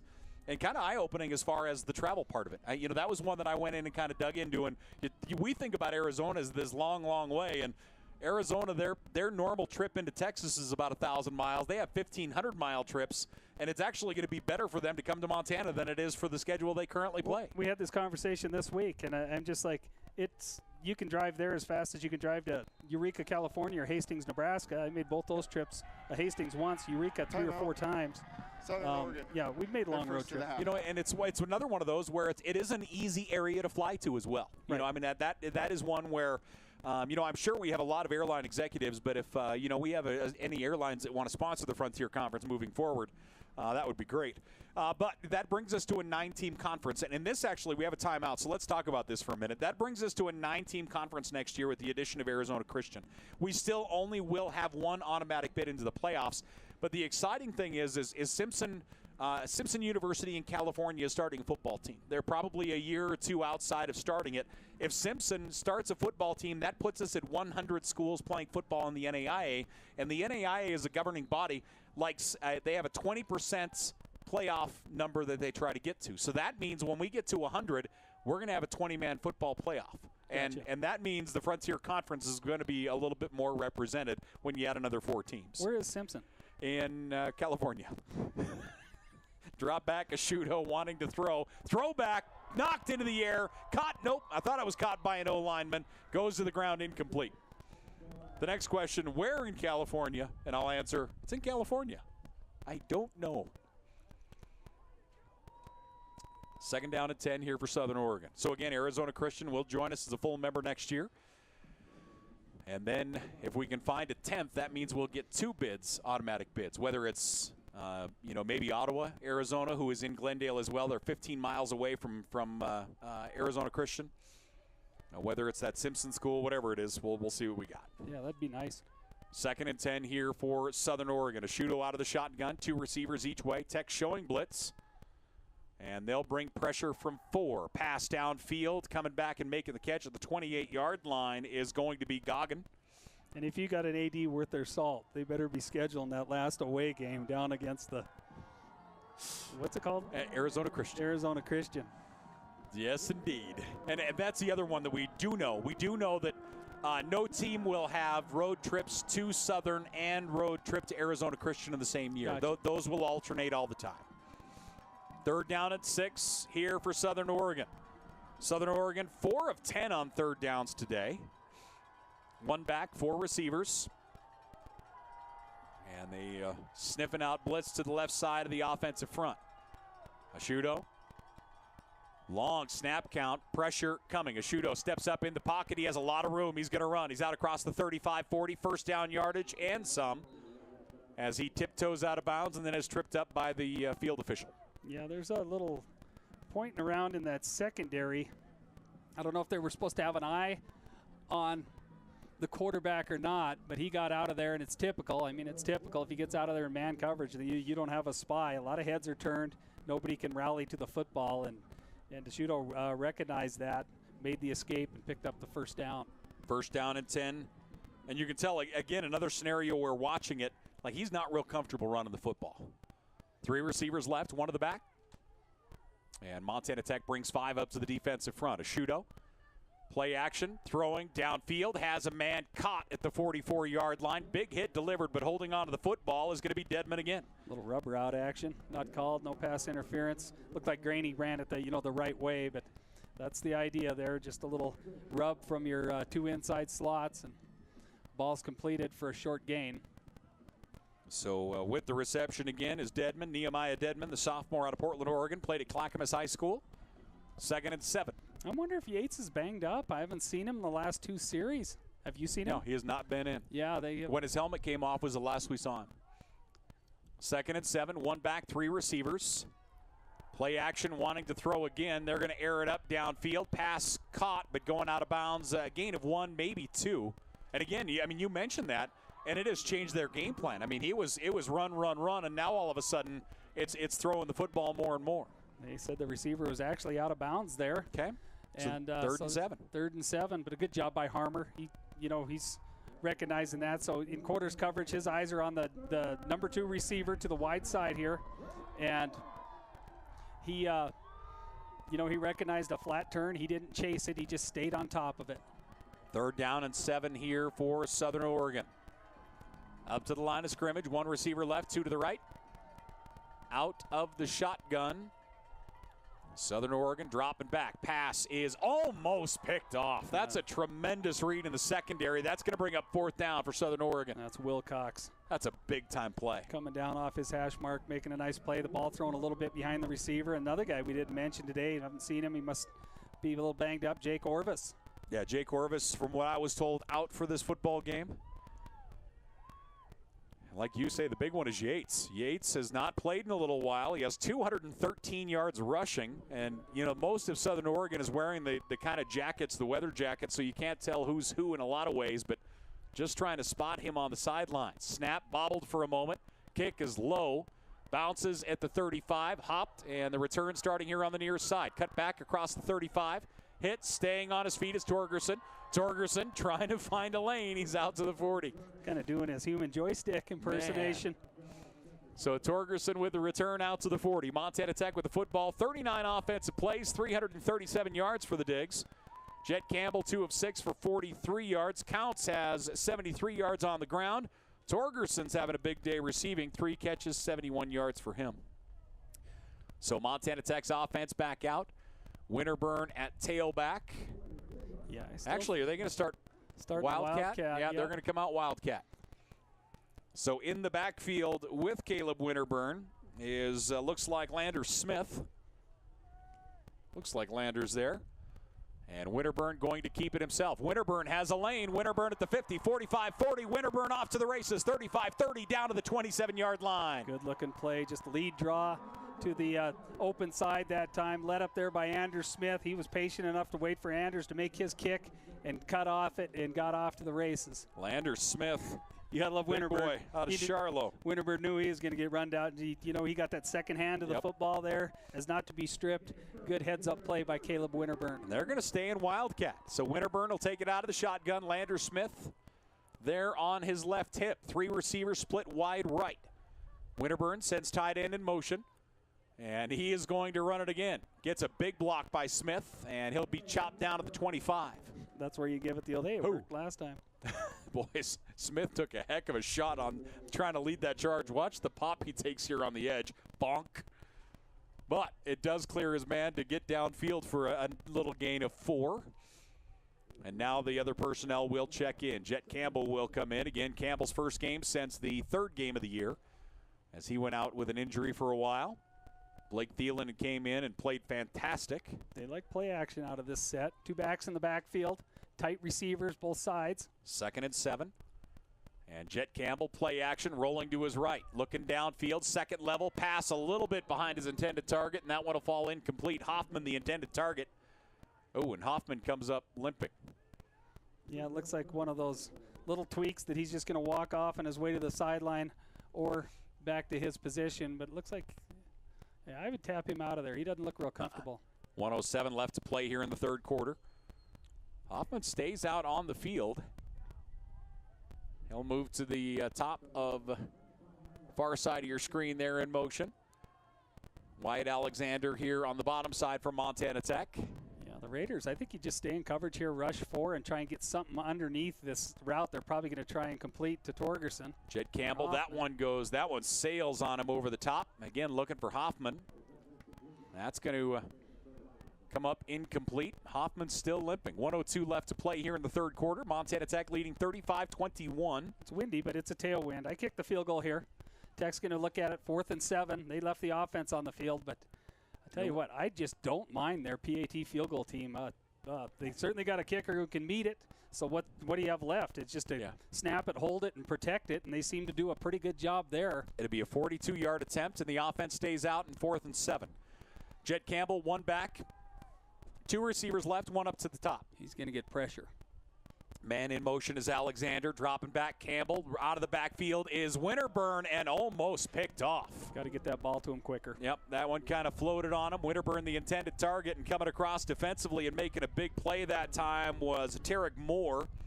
And that will be a turnover on down. So Southern Oregon will look to get a little momentum back here. You see that play a lot on Saturdays and Sundays. They run and rub through the middle and flare that back out of the backfield. But you watch all the completions on Saturdays and Sundays on the television set. That's a quicker throw.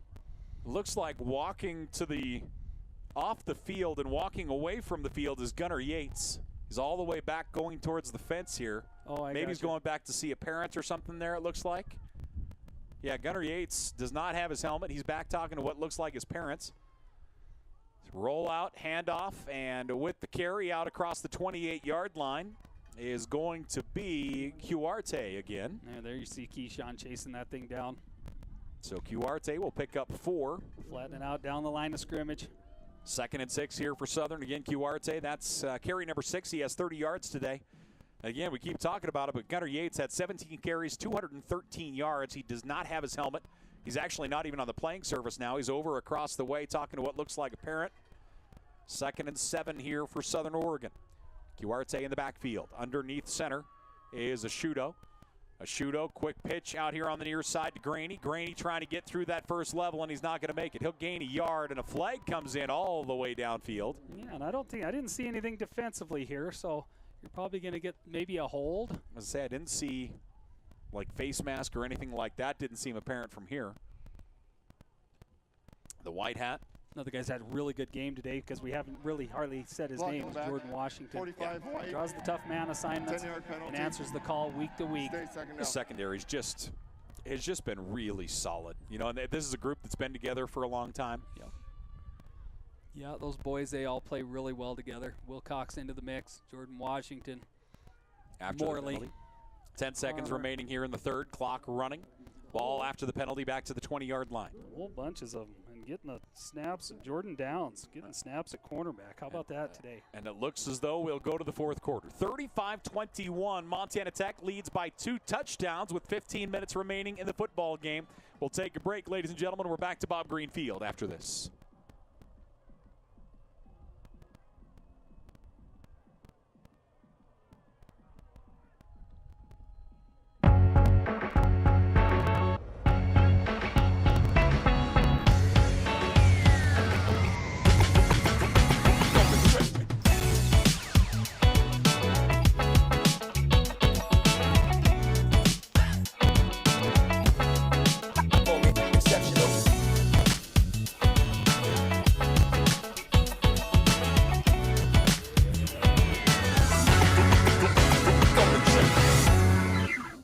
There's something different here, in the air and in the attitude.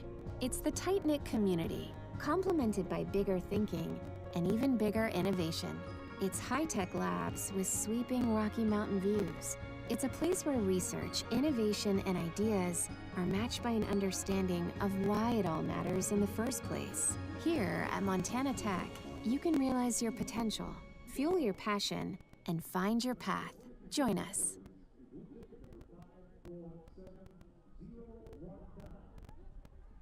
Hey, welcome back here once again to the campus of Montana Tech. Snow just starting to rejoin us here. We start the fourth quarter. Montana Tech leading 35-21. Tech 44 offensive plays, 372 yards. Southern 53 offensive plays, 319 yards on the day. You know, the people don't look miserable out there. No, not really. Must be tolerable weather. As you say that, I did turn up the heat a little while ago for us, so I mean it's a little more tolerable. I noticed. I was going to take my coat off. We wouldn't know what we'd have to do. We wouldn't know what to do with ourselves if we actually had to watch a game outside anymore. So 2nd and 15 after the penalty to start the fourth quarter for Southern. Ashuto is 9 of 22 with 71 yards, 1 touchdown here today. Or 1 interception, no touchdowns. He has been sacked once is all. He has felt some pretty significant pressure. Ashuto. And they're going to swing the pass out on the right-hand side, complete, but it's going to go down behind the line of scrimmage. He got his man out there in Goggin, and Goggin will be taken down 3 yards deep. That's just Washington. He doesn't give an inch, and he refuses to be blocked. Came up, ended up, you know, you credit him with the tackle there, but that's tough to do in space. You know, even for the best of the best, the quickest of the quickest.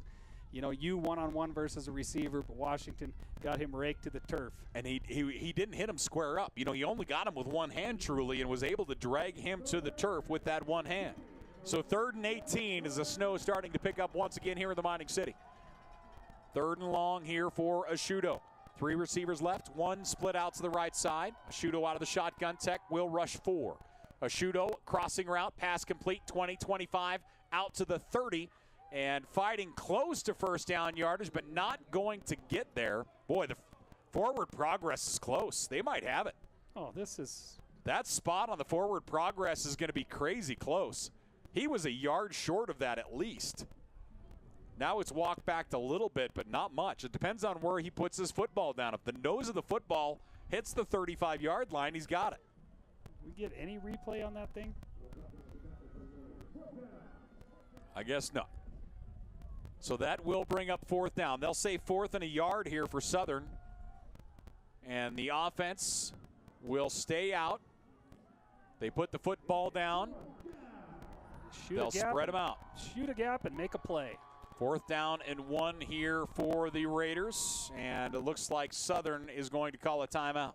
No, Southern and those short yardages spent most of their time under center. They're in the shotgun this time. They may want to rethink that. They've had pretty good luck, you know, even with quarterback sneak. The couple times they've just tried to sneak the ball, they've gotten 2 or 3 yards. Yeah, they've been very effective on short 3rd down and short 4th down today. 3rd down, they're 6 of 13, but all of their conversions, it feels like, have been within 2 or 3 yards. They certainly shouldn't. There's nothing there to doubt getting a yard. So yeah, ball on their 34-yard line here.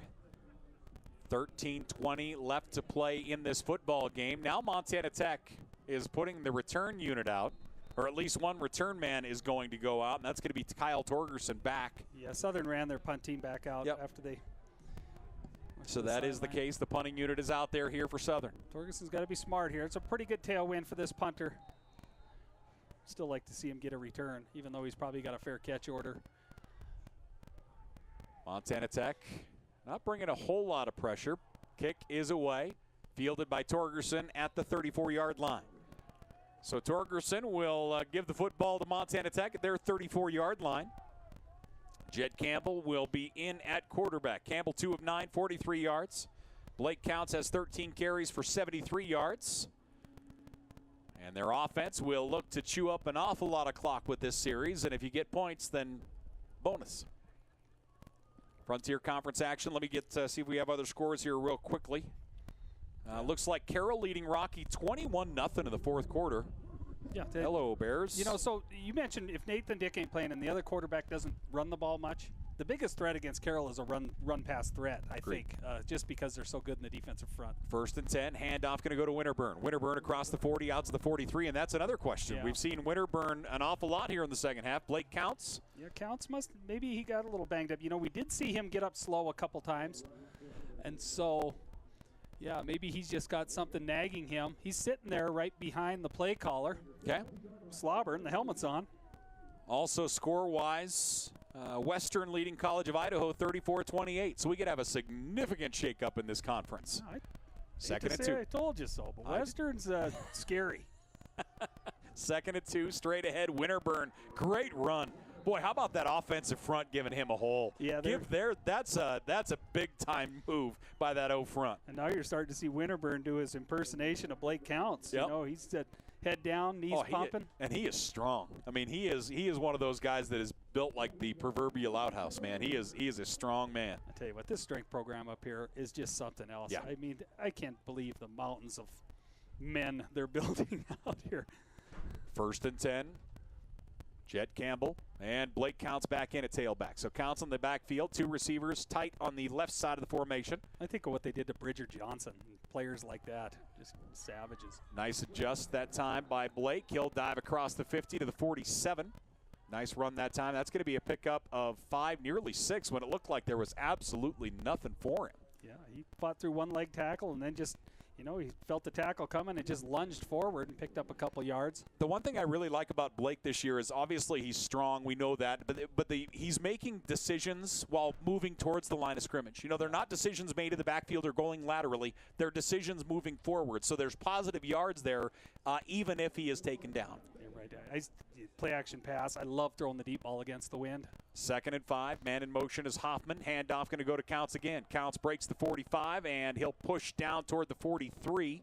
He'll be about a yard shy of the first down marker here for Montana Tech. Clock is running. Pretty close. Winterburn's coming back in the game. Oh, it's for Counts. I thought they may go to that Wildcat set. Counts comes out. He has 14 carries, 78 yards. Winterburn has 6 carries for 58 yards. Montana Tech has run 47 offensive plays, 391 yards. Remember, they had 200 yards in the opening quarter. 3rd down and 1. 3 receivers to the right side of the formation. Jed Campbell, blitz, everybody's coming. Handoff to Winterburn. Winterburn tries to fight, and he's going to come up. Well, the spot on this side is good. This is going to be, I think he's going to get it. I think both spots are short. This guy was a half a yard short, and the other guy was a yard short. So you're going to be looking at 4th and about a half a yard here. Oh, you're right. Yeah, they put it down at the 42. Tech's going to go heavy. Oh, so please. 4th down and a yard. I'm begging for it to run the little the fake sneak pull thing that they ran to Trumbull for 6. That was the most beautiful thing I've seen in a long time. Heavy formation, Campbell under center, and he'll get pushed, and everybody is pushing forward. He'll get 2 yards when he needed 1. That, no matter even if you're expecting it, as a quarterback, when you get that snap and then you get that big, like, 300-pound guy pushing you from behind, that can never feel good. It's got to kind of feel like being in a car wreck, you know, because you get jostled backwards a little bit and then forward. It can't be enjoyable at all. That said, whoever's pushing the quarterback has to just have a great time. You know, you're just pushing the sled, that's all. 1st and 10, Montana Tech. Clock running. 9:50 left to play here in the contest. Montana Tech leading by 2 touchdowns. Again, the clock is really what they're working here. As just burning a lot of clock here on this series. 1st and 10, Jet Campbell out of the shotgun. Blake Counts at tailback, 2 receivers right. Counts will get the carry. Counts straight ahead, has a gap, 35 down to the 32. Got to punish a defensive back at the point of impact. Counts approaching 100 yards, excuse me. Close to a first down. Looks like 2nd and short. In most cases, you'd think waist down, maybe a pass attempt here. I'd be surprised if Montana Tech drops back in any play action here. Just keep grinding it out with counts left, counts right, counts up the middle. 2nd and 1, a gain of 9 that time. Counts, I believe, 91 yards rushing. And they'll kind of take their time. Jed Campbell, one back is Counts. Counts will get the carry. Counts off tackle right. Huge gap. Blake Counts cut back 15. Down to the 10. Blake Counts 5 to the 2-yard line. What a run by Blake Counts. He'll rip one off for 30, and they'll be knocking on the door. Good piece of blocking up front that time. He saw daylight. He pretty much hasn't seen early today. And he got through that first 5-6 yards of that hole in a hurry and allowed himself to get a nice cut back and a little bit of running room. So Blake Counts with a great run. A good lateral movement again. We keep talking about that, but boy, he's using his feet well. If anybody but Blake Counts gets the ball down here on the goal line, you're leaving the booth? Somebody's going to get fired. 1st and goal. They didn't change the upright over there. One back is Counts. Both tight ends will move to the left side of the formation. Jet Campbell, Counts behind him. Bobbled. Jet and pump fake once. Jet trying to do something with it. Turns it upfield. Jet Campbell makes his way inside. Actually, they'll say he stepped out of bounds at the 4. Good effort by the quarterback in Campbell trying to keep that play alive. That'll bring up 2nd and goal. Yeah, the snap was a little high, but Campbell will tell you he should have fielded it cleanly. It glanced off his hand. He did a pretty nice job just to juggle it and catch it and do something with it. Clock running, under 8 minutes left to play here in the football game. Montana Tech leading 35-21. Other scores, Carroll leading Rocky 24-0. Let's see, College of Idaho trailing Western 40-35. I'm going to watch that game tonight on YouTube. There you go. 2nd and goal from the 4. So up to the line of scrimmage. Montana Tech quickly to the line. Jed Campbell under center. Offset I formation behind him. The deep pitch will go to Counts. Counts spins to his right, and nothing there. Nice job by the Southern defensive front that time. You know, the one thing I have noticed today, and the one thing I like on both sides, it doesn't feel like there's a whole lot of extracurricular in the piles afterwards. There's guys helping each other up, and you're like, all right, let's go again. You know, it doesn't feel like there is any of that out there today. That's a great point. You know, games always seem to get chippy, at least between a few individuals, but you're right. That's a good point. I haven't seen any of that. That'll bring up 3rd and goal from the 4. Jed Campbell, Torgerson is in. Wyatt Alexander here on the near side. Hoffman split wide lefts. And now a heavy backfield. Split backs with Jet Campbell. Man in motion is Torgerson, who lined up behind. They fake the pitch to him, rolling out to the right side, trying to throw the football. And Jet gets around 1, down to the 2. So Jet Campbell down to the 2-yard line. This Southern defense doing everything they can right now. They're keeping Montana Tech out. And you'd have to assume you're going to run in for 3 here and make it a 3-possession ball game. I don't think so. You don't think so? No, I think the elements, 2-yard line, Blake Counts. I think Counts isn't in the game right now, but I think you go for it here. And if nothing else, you're up 2 scores, and they're starting that next series on the 2-yard line. All right. So nearly a 7-minute drive already. This will be the 11th play of the drive. Montana Tech looks like is going to let I thought the clock was running, but it's not. I completely understand. I mean, you're right. To make it a 3-score game, I don't hate that decision either, but the comfort level, Lowry's warming up over here, so I don't know if he was just showing off his kicking motion to his head coach or if he's actually going to get run onto the field. Well, he's trying to. I mean, you have to plead your case, right? I mean, you have to advocate for yourself, Askett. So they have 2 groups. The special teams, the kicking unit is out the 25-yard line, and then the offensive unit is down near the 15-yard line. The gamesmanship there is fun. Thank you. This year's Day 1 giving event at Montana Tech raised over $323,000 over 2 days from 611 donors. A special shout out to all of our Digger Athletic donors to the Digger Legacy Fund, where 123 donors provided $55,000 to support our students and grow our programs. Thank you to everyone that was a part of Day 1 2022. We can't wait to see what we can do in 2023. Yeah, the kicking unit is out. So the field goal unit will come out here for Montana Tech. 6:31 left to play here in this football game. Montana Tech will attempt the field goal. I've never been restricted to fall in a box. I've never been told that I can't do something. I saw it as a great opportunity to You didn't develop say a that out career. loud. The betting window closed a while ago, though. We're so building something bigger out here at the unit Newport. is in. It will Come be join a 15-yard, or rather 20-yard attempt, right just inside the 10-yard line. Awaiting the snap here. Montana Tech leading by 2 touchdowns. The kick is up. The kick is through. So Montana Tech puts 3 more up. They lead 38-21 over Southern Oregon. Frontier Conference action here with Montana Tech. Thanks for joining us here. 6:26 remaining in the football game. Southern will get it back after this.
We're back here once again, campus of Montana Tech as the Digs getting ready to kick it off here.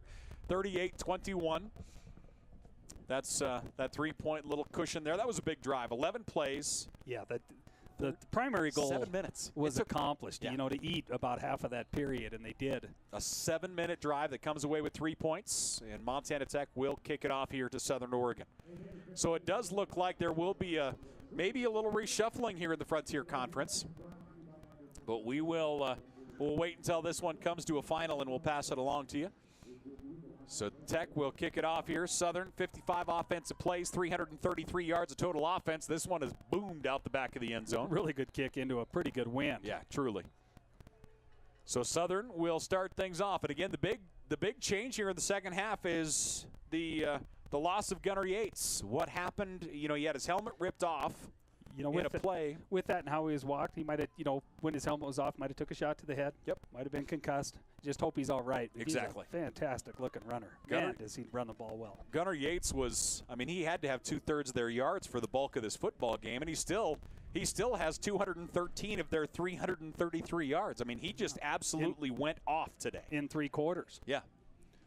So here we go, up to the line of scrimmage, Ashudo. Ashudo under center, 2 receivers up top. Deep pitch going to go to the right side. Turning it upfield across the 25 to the 27. This is another new back. This looks like. Let's see who we got here. 21? Yeah, 21. Yeah, Champ Robertson, 5'11", 185-pound junior out of Sparks, Nevada. That's a good first name, Champ. Champ Roberts. That's what I call Delaney. I mean, I think it fits a running back a little bit better than a nursing student, personally. Well, no, she's a champ. Second down and 8. I used to tell her all the time, since we only had one, sometimes she had to act like my son, so I started calling her champ. Second and 8, 3 receivers left. One to the right of Ashudo. Steps, fires, pass complete out to the 30, trying to find some positive yardage, and there's not much there. See what I mean? When Ashudo's on balance like that, you know, a little quicker, you know, a half second or second quicker, when he's on balance, he throws a really nice catchable football, tight spiral, on the spot. I assume Champ is much like naming my daughter Sullivan. There's probably an age group that goes, you named your son Champ? Because trust me, the amount of people I get that go, you named your daughter Sullivan? It's a little interesting. Third down and 4. 3 receivers up top. Ashudo out of the shotgun. Ashudo today is 11 to 24 for 85 yards. Pass up, bobbled, and dropped. Boy, I thought he was going to catch it as he was coming downfield. Really well thrown ball. And Bryce Goggin, you know, he goes up and tries to protect himself a little bit with that catch. You know, he didn't necessarily have to leave the ground to make the catch. You know, he jumped to catch it kind of on his shoulder, but he'd like to have that one back. And again, Ashudo, you know, on balance, slant route, on point, on time, well delivered. Looks like down on the ground there trying to get his bearings is Jaden Downs. But he's played a good game. Jaden has. Yeah. Haven't seen him a lot out here, you know, with the number one defense, I guess, playing cornerback and doing a good job here today. Sophomore out of Pocatello will get up without the help of the trainers, and he'll make his way to the sideline. So he looks like... I'll tell you what he doesn't look like. He doesn't look like a cornerback. He looks like a safety or an outside backer. Yeah, he is Jaden Downs, 5'11", $180 on paper. I'm still trying to figure out which way Coach Sampson is, whether he downplays their size or he inflates them. You know, and it probably is by position group, I assume, too. He could have gained a freshman 15 and did it the right way. No, I mean, I gained a freshman 15, and I've added another 15 every year since then. 4th down and 4 here for Southern Oregon. I misheard him and heard 50. 4th and 4, Ashudo out of the shotgun. Montana Tech 4 on the defensive front. Watch Washington up top. We've seen him take the corner blitz at times.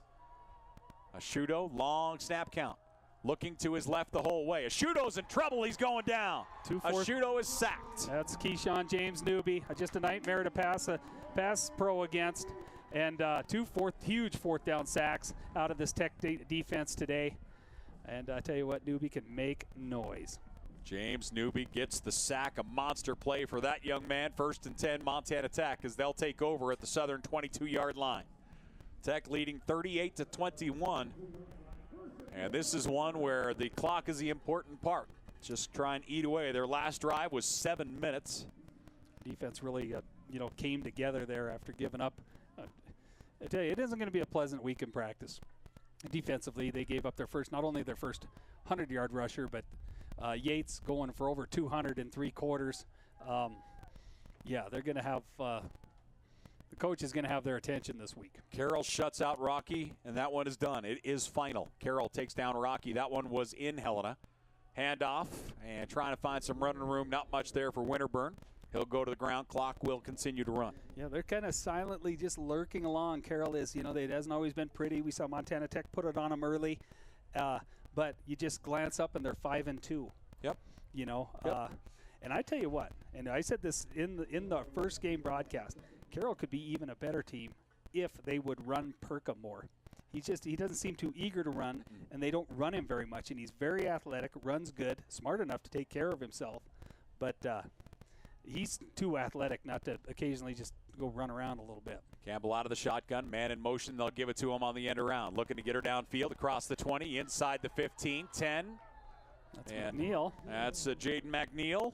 Will move the chains here for Montana Tech. Inside the 10, down to the 9.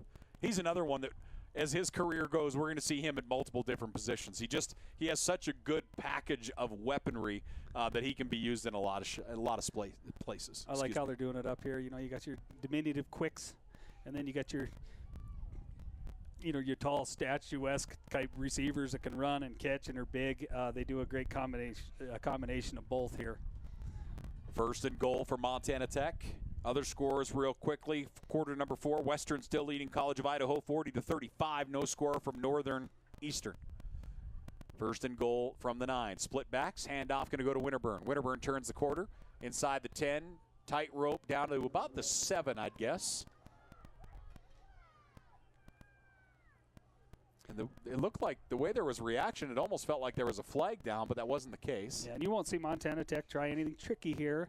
Not even any play action pass, I don't believe, or anything. They'll just run the ball. They will use all 4 downs. They probably won't see another field goal. If they get in, they get in. And if not, they'll force Southern Oregon to start inside their own 10-yard line. Yep.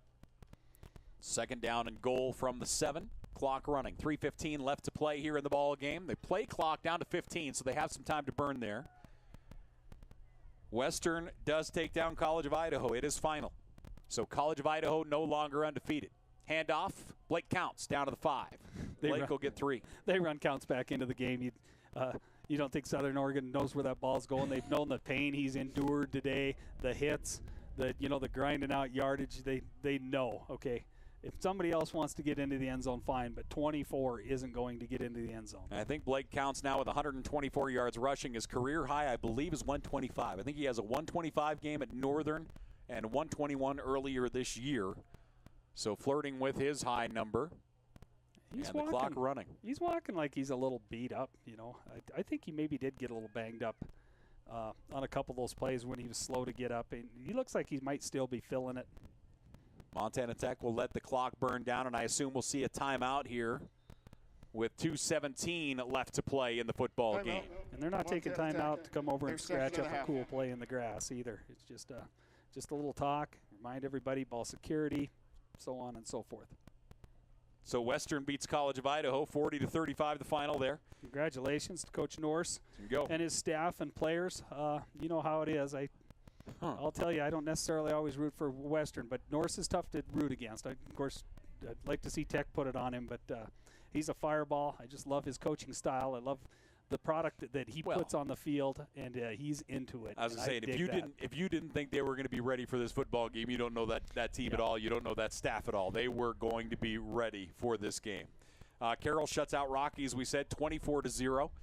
And that puts Carroll at 5-2. Montana Tech with a win here today will put them at 5-2. And again, Montana Tech has the tiebreakers. So College of Idaho will sit at 6-1. Montana Tech will be 5-2. Carroll College will be 5-2. Did Rocky beat Carroll? Was that one of their losses? Their two losses? I know one was Montana Tech. No, I think today is first trip through. Yep, College of Idaho. Forget it was College of Idaho. I watched that game. Only one. I think they only played them once. Carroll, I believe, still has College of Idaho later in the year. Yeah, they must. No, they got to play them twice? Yes. Okay. So after the timeout, back out 3rd and goal just inside the 5. And a run on the Wildcat. Winterburn has blockers. Winterburn in for the touchdown. Caleb Winterburn gets in, and the Wildcat. And Montana Tech will stretch their lead out 44-21 over Southern Oregon. Tip your hat to the Landers Smiths of the world. He's had a lot of action here in the second half, playing a lot of fullback, a lot of two-back stuff.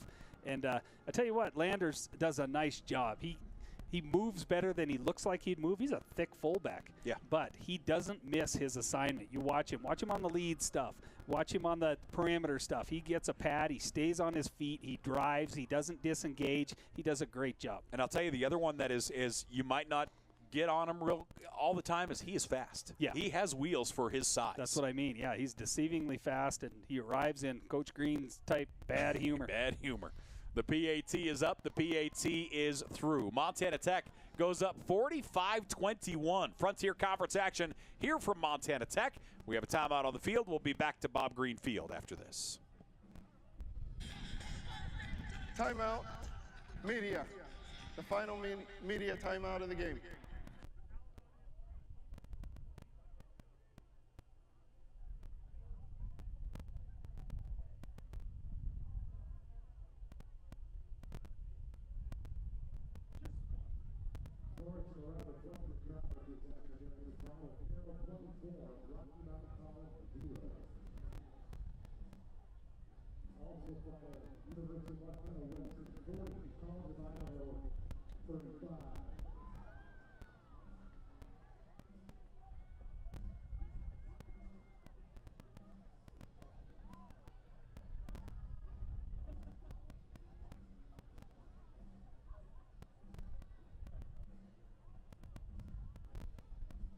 Hey, welcome back here once again to the campus of Montana Tech. Bob Green Field as the Digs hosting Southern Oregon. Montana Tech looking to make it 5 straight wins over Southern Oregon, which honestly, when I went through my numbers, that surprised me that Tech had won the last 4. This always feels like such a grudge match and always a game that they never have to get up for. I really had assumed that we were kind of back and forth, kind of winning on each other's plays, whatever the case is. I did not guess that Montana Tech had won the last 4 coming in. I don't know what Chuck's record was against him, but he won some huge games against him. Yep, so C of I and then Carroll shut out Rocky. 2:12 left to play here in this football game. Digs up 45-21. We just were able to notify the coaching staff that all of a sudden the conference has changed a little bit. The sun's trying to peek out. It is. Of course, right when we're almost done. The second it goes to zeros, it'll probably be sunshine. You can probably get some golf in later. I think the sticks are in the garage for the winter. Might have been in the garage for the 5-year winter. So Montana Tech will kick off here. Eastern up on Northern 30-0. And this one will go out the back of the end zone. So Eastern leading Northern 30-0. And yes, some big games obviously here. See, Montana Tech brings still kind of the number one guys in on defense.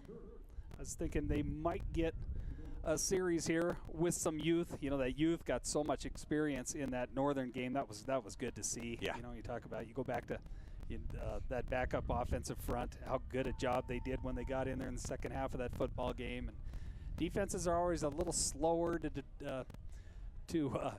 sub in their 2s and 3s on the depth chart, but yeah, that was a sight to see. 1st and 10, Southern Oregon.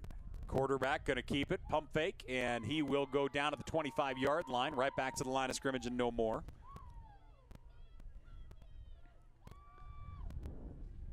I really like the uniform ensemble by Montana Tech today. You know, the heavy black, orange numbers, over white pants. You know, a little bit of the breast cancer awareness, pink and all that stuff. Yes, but indeed. I'm not a big fan of I can't see the numbers. I can't tell Wilcox from 2nd and 10, down the middle, pass complete to the 40. Trying to race to the 45-yard line, hit delivered, but first down yardage here for Southern Oregon as Lamar will get the catch, and Lamar going to move the chains. That's his first catch today as Lamar came in. Oh, Wilcox and Wickholm is who I was trying to. Yeah, the numbers are a little bit hard, honestly, for Tech here today. And as you look at them on the sidelines, you wouldn't think that would be the case because the copper with the white outline look really nice, but they are here to see. We're talking like we work for Up Top. Downfield pass goes out of bounds. No, I'm not going to lie. They already heard from me that the Butte High gray on purple that they have are almost invisible to see. Yeah, I hear you. We're old. Yeah, that's what it just boils down to. Goggin with the reception. Pretty close to the first down marker. Looking at 2nd and 2. Right at the Montana Tech 45-yard line. $1:11 left to play here in the football game. So, again, Montana Tech on the road at Rocky next week for a big one. And out of the shotgun is Ashudo. Ashudo on the day, 14-28 for 120 yards. Tech showing blitz. They'll bring pressure from 4. Ashudo stands, delivers downfield. Pass caught at the 33-yard line. Coming back, Graney with the reception. Graney gets his 4th catch today, about 35 yards receiving. Graney's a tough dude. He worked hard at it all day long. And again, Ashudo, nice throw on the spot. First down yardage. Under a minute left to play. Ashudo dropping back, looking right, airs it up downfield, and that one bobbled and dropped. Bobbled and dropped at the 10-yard line. That's Harmer. Naoki, he couldn't have been more open for that reception. Excuse me, that's Angel. Oh. So Angel Sanchez. He's bummed out. Gives his mouthpiece a toss. Played it perfectly. You can't. A lot of things were executed on that play, and especially his position on the corner route. Angel Sanchez, now they'll switch out. He'll come here toward the bottom, out of the shotgun, Ashudo, 2nd and 10. Ashudo awaiting the snap here, 48 seconds remaining in the ball game. Ashudo looking left, passes up, battling here on the near side. Good defense. Oh, now a late flag. Holy moly. The flag came in real late. Jordan Washington was battling with the receiver.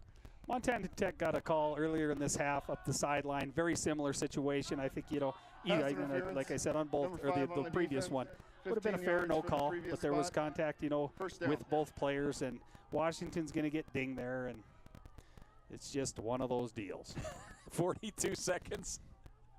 I like that. I mean, you're getting ready to officiate basketball, so now, does that logic plays for you? Buddy, I can't wait. I'm really looking forward to it. To giving somebody a technical? No, I don't care about that stuff. I'm kidding. I've been in Butte long enough. I'm beyond proud of you that you're doing it. Yeah, you live in Butte long enough, you really develop some thick skin. 2 receivers on each side of the formation for Ashudo. Blitz is coming. Ashudo gets rid of it, an out route, and that one's going to fall incomplete. Looks like he had to throw that before he wanted to, as Tech was bringing significant pressure. Yeah, and in Ashudo's defense, he's looking out there like maybe his receiver, maybe Goggin didn't square that thing out early enough for him. Maybe Goggin was trying to get to the first down marker, But Montana Tech dialed up a little pressure package there, and Ashuto didn't want any part of it. 2nd and 10, 37 seconds remaining in the ball game. Tech is on the road at Billings next week, then back home for Senior Day in 2 weeks' time. One back, 4 receivers. Tech showing blitz again. Here come 5. Ashuto looking right, airs it up toward the end zone, and intercepted in the end zone this time.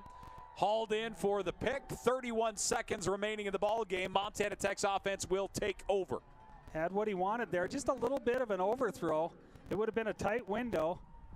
But looks like Downs got that ball, right? Is that Jordan Downs? Yep. Probably that his is first the case. career interception. That's probably the case. Congratulations to him as he went up and pulled that thing in the back of the end zone. So the turnover will go to the Digs. 1st and 10 at the 20-yard line. You see that look so much, especially on Sundays in the NFL. A tightly covered guy up the seam. And, it's just my guy against your guy. Just a little bit of an overthrow that time. And it looked like Graney, I think it was Graney, was unable to go up and get it. And Downs was in good position right behind him, made the interception. So College of Idaho falls to Western 40-25. Carroll shuts out Rocky 24-0. Eastern's up 30-0. Tech will take a knee, and that will do it for this one. Clock running. Montana Tech will get the win. 45-21 over Southern Oregon. Montana Tech goes to 5-2 in conference play. So here, this is where we stand. So we have College of Idaho at 6-1. We have Rocky Mountain College at 5-2, Montana Tech at 5-2, Carroll College at 5-2. Southern goes to 3-4. The Bulldogs of Western are at 3-4, and it looks like Eastern more than likely going to go to 1-6. Northern rather to 0-7. Off memory, is that right? Good wrap up. That's good stuff. That's how I read your columns on the interweb. Thank you very much. That's how I read them. I can hear you saying it like that. It's clear, it's precise, not a lot of wasted words. You're like a professional writer. 45-21 our final. Montana Tech with a big win over Southern Oregon, getting their 5th win in a row over the Raiders on both football fields. So, Haskey, why don't you give us the rundown? I mean, talk about first half, second half. You and I talked an awful lot at halftime about Tech coming out in the second half and performing in the second half. Did they do that in your opinion? They did it better than they have been. They scheme plays together. The offensive front really came out and played well in the second half. Counts end up with 123. They answered the call when Tech just needed to run the ball and eat clock. They got some timely completions. I still wouldn't say the passing game, in their opinion, was real clean. We saw Hoffman. You could say he dropped a few balls, and he'll tell you he dropped a few balls today, but they're tough catches. It wasn't real clean. Defensively, they cleaned a couple things up, even though they gave away one really long touchdown to Yates in the second half. But when Yates went out of the game, they didn't run the ball real effectively. And you could say, is that Yates or is that the defense? Yates is in there for a reason. He's their number one back. Yep, as a freshman, remember. Yeah, nice player, nice sprinter speed, and I just hope he's healthy and can move on because he was a pleasure to watch here today. Just a real nice looking back, but I liked it better, and a full disclosure, I just haven't liked in a lot of cases this year how Tech's come out offensively out of the locker room at halftime. And they would probably say the same thing. I hope they would. And, there's different reasons for that, but I think they showed improvement today. Individual, let's look at some of the numbers here. We'll start things off for Southern Oregon. 17 first downs on the day. They ran 66 offensive plays for 372 yards. Ashuto was 15-32 through the air. He threw 2 interceptions, no touchdowns. He was sacked twice, and he threw for 132 yards, just under 50% completion for Ashuto. He had pressure all day, and you could see it got to him. There were a lot of times where he had another second or had room to escape, and you could tell the pressure really got to Ashuto as this football game continued. Yeah. When he was under pressure, he didn't look great. But at the same time, when he was on balance, he threw the ball just fine. I would say more than serviceable. But, Tech made him uncomfortable early, and I think scheme-wise, you've got to recognize that and start to scheme stuff that's going to get that ball out of his hand a half a second earlier or a second earlier, because in my opinion, he looked as good or better on balance throwing than anybody in the game today, right? Yeah.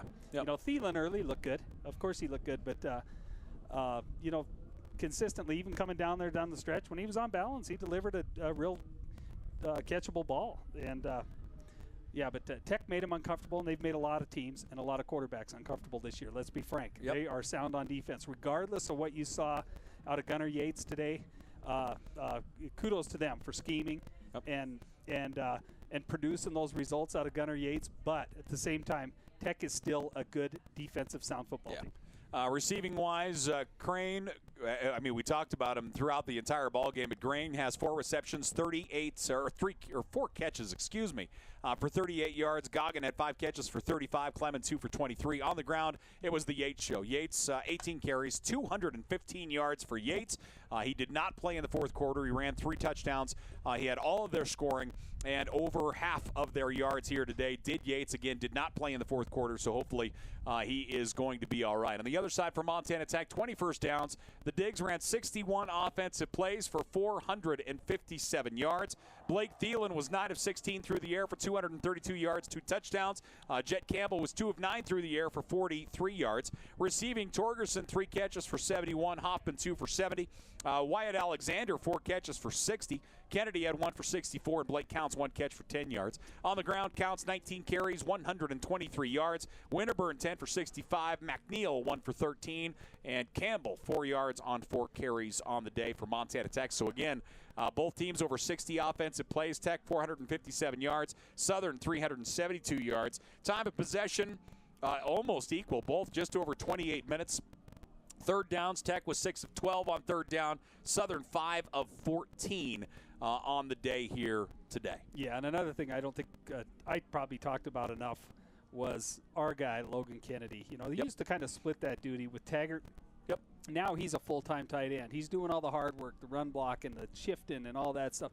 Those guys learned so much of that offense. Reminds me of our old fullbacks. They had to know all the pass protection, your strengths, your weaknesses, how to get people lined up. You watch him come across that set when he shifts, he reminds that inside slot, okay, you're off the line of scrimmage because I'm going on. I'm going to attach, you know, stuff like that. And to see him get open, get rewarded, stay on his feet, make a great catch and score for a touchdown, those are the things that, you know, make you happy. Like as a, you know, if you're his position coach, just like to see somebody like that get rewarded for all the things that they do that everyday Joes or even us guys up here don't recognize. And I just love the kid. I've talked to him a couple times. Solid dude. And, you know, him and Wyatt Alexander's roles on this team kind of remind me of each other. Yeah. And to see them both get in the end zone today was awesome. So, again, the Frontier Conference as it stands right now, College of Idaho still in first place. They sit at 6-1. Montana Tech, Carroll College, and Rocky Mountain College are all 5-2 as of right now. Southern Oregon is 3-4. Western is 3-4. Eastern more than likely going to go to 1-6, and Northern is 0-7. So the Frontier Conference, as it always is, has been turned on its ear, and we'll see what happens with 3 weeks remaining next week. It's exciting, you know, it's especially awesome. Here. I mean, you see like a big-time college football team get their second loss, and you just say, well, see you in the Citrus Bowl or, you know, whatever it is. But you know, there's a lot of teams that still have life in this conference right now, you know, so it's going to make it really interesting down the stretch here. 45-21, our final. Thanks for joining us here with Montana Tech. For Ron Haskett, I'm Paul Panisco. Have a great Saturday and be safe. Till next time, take care.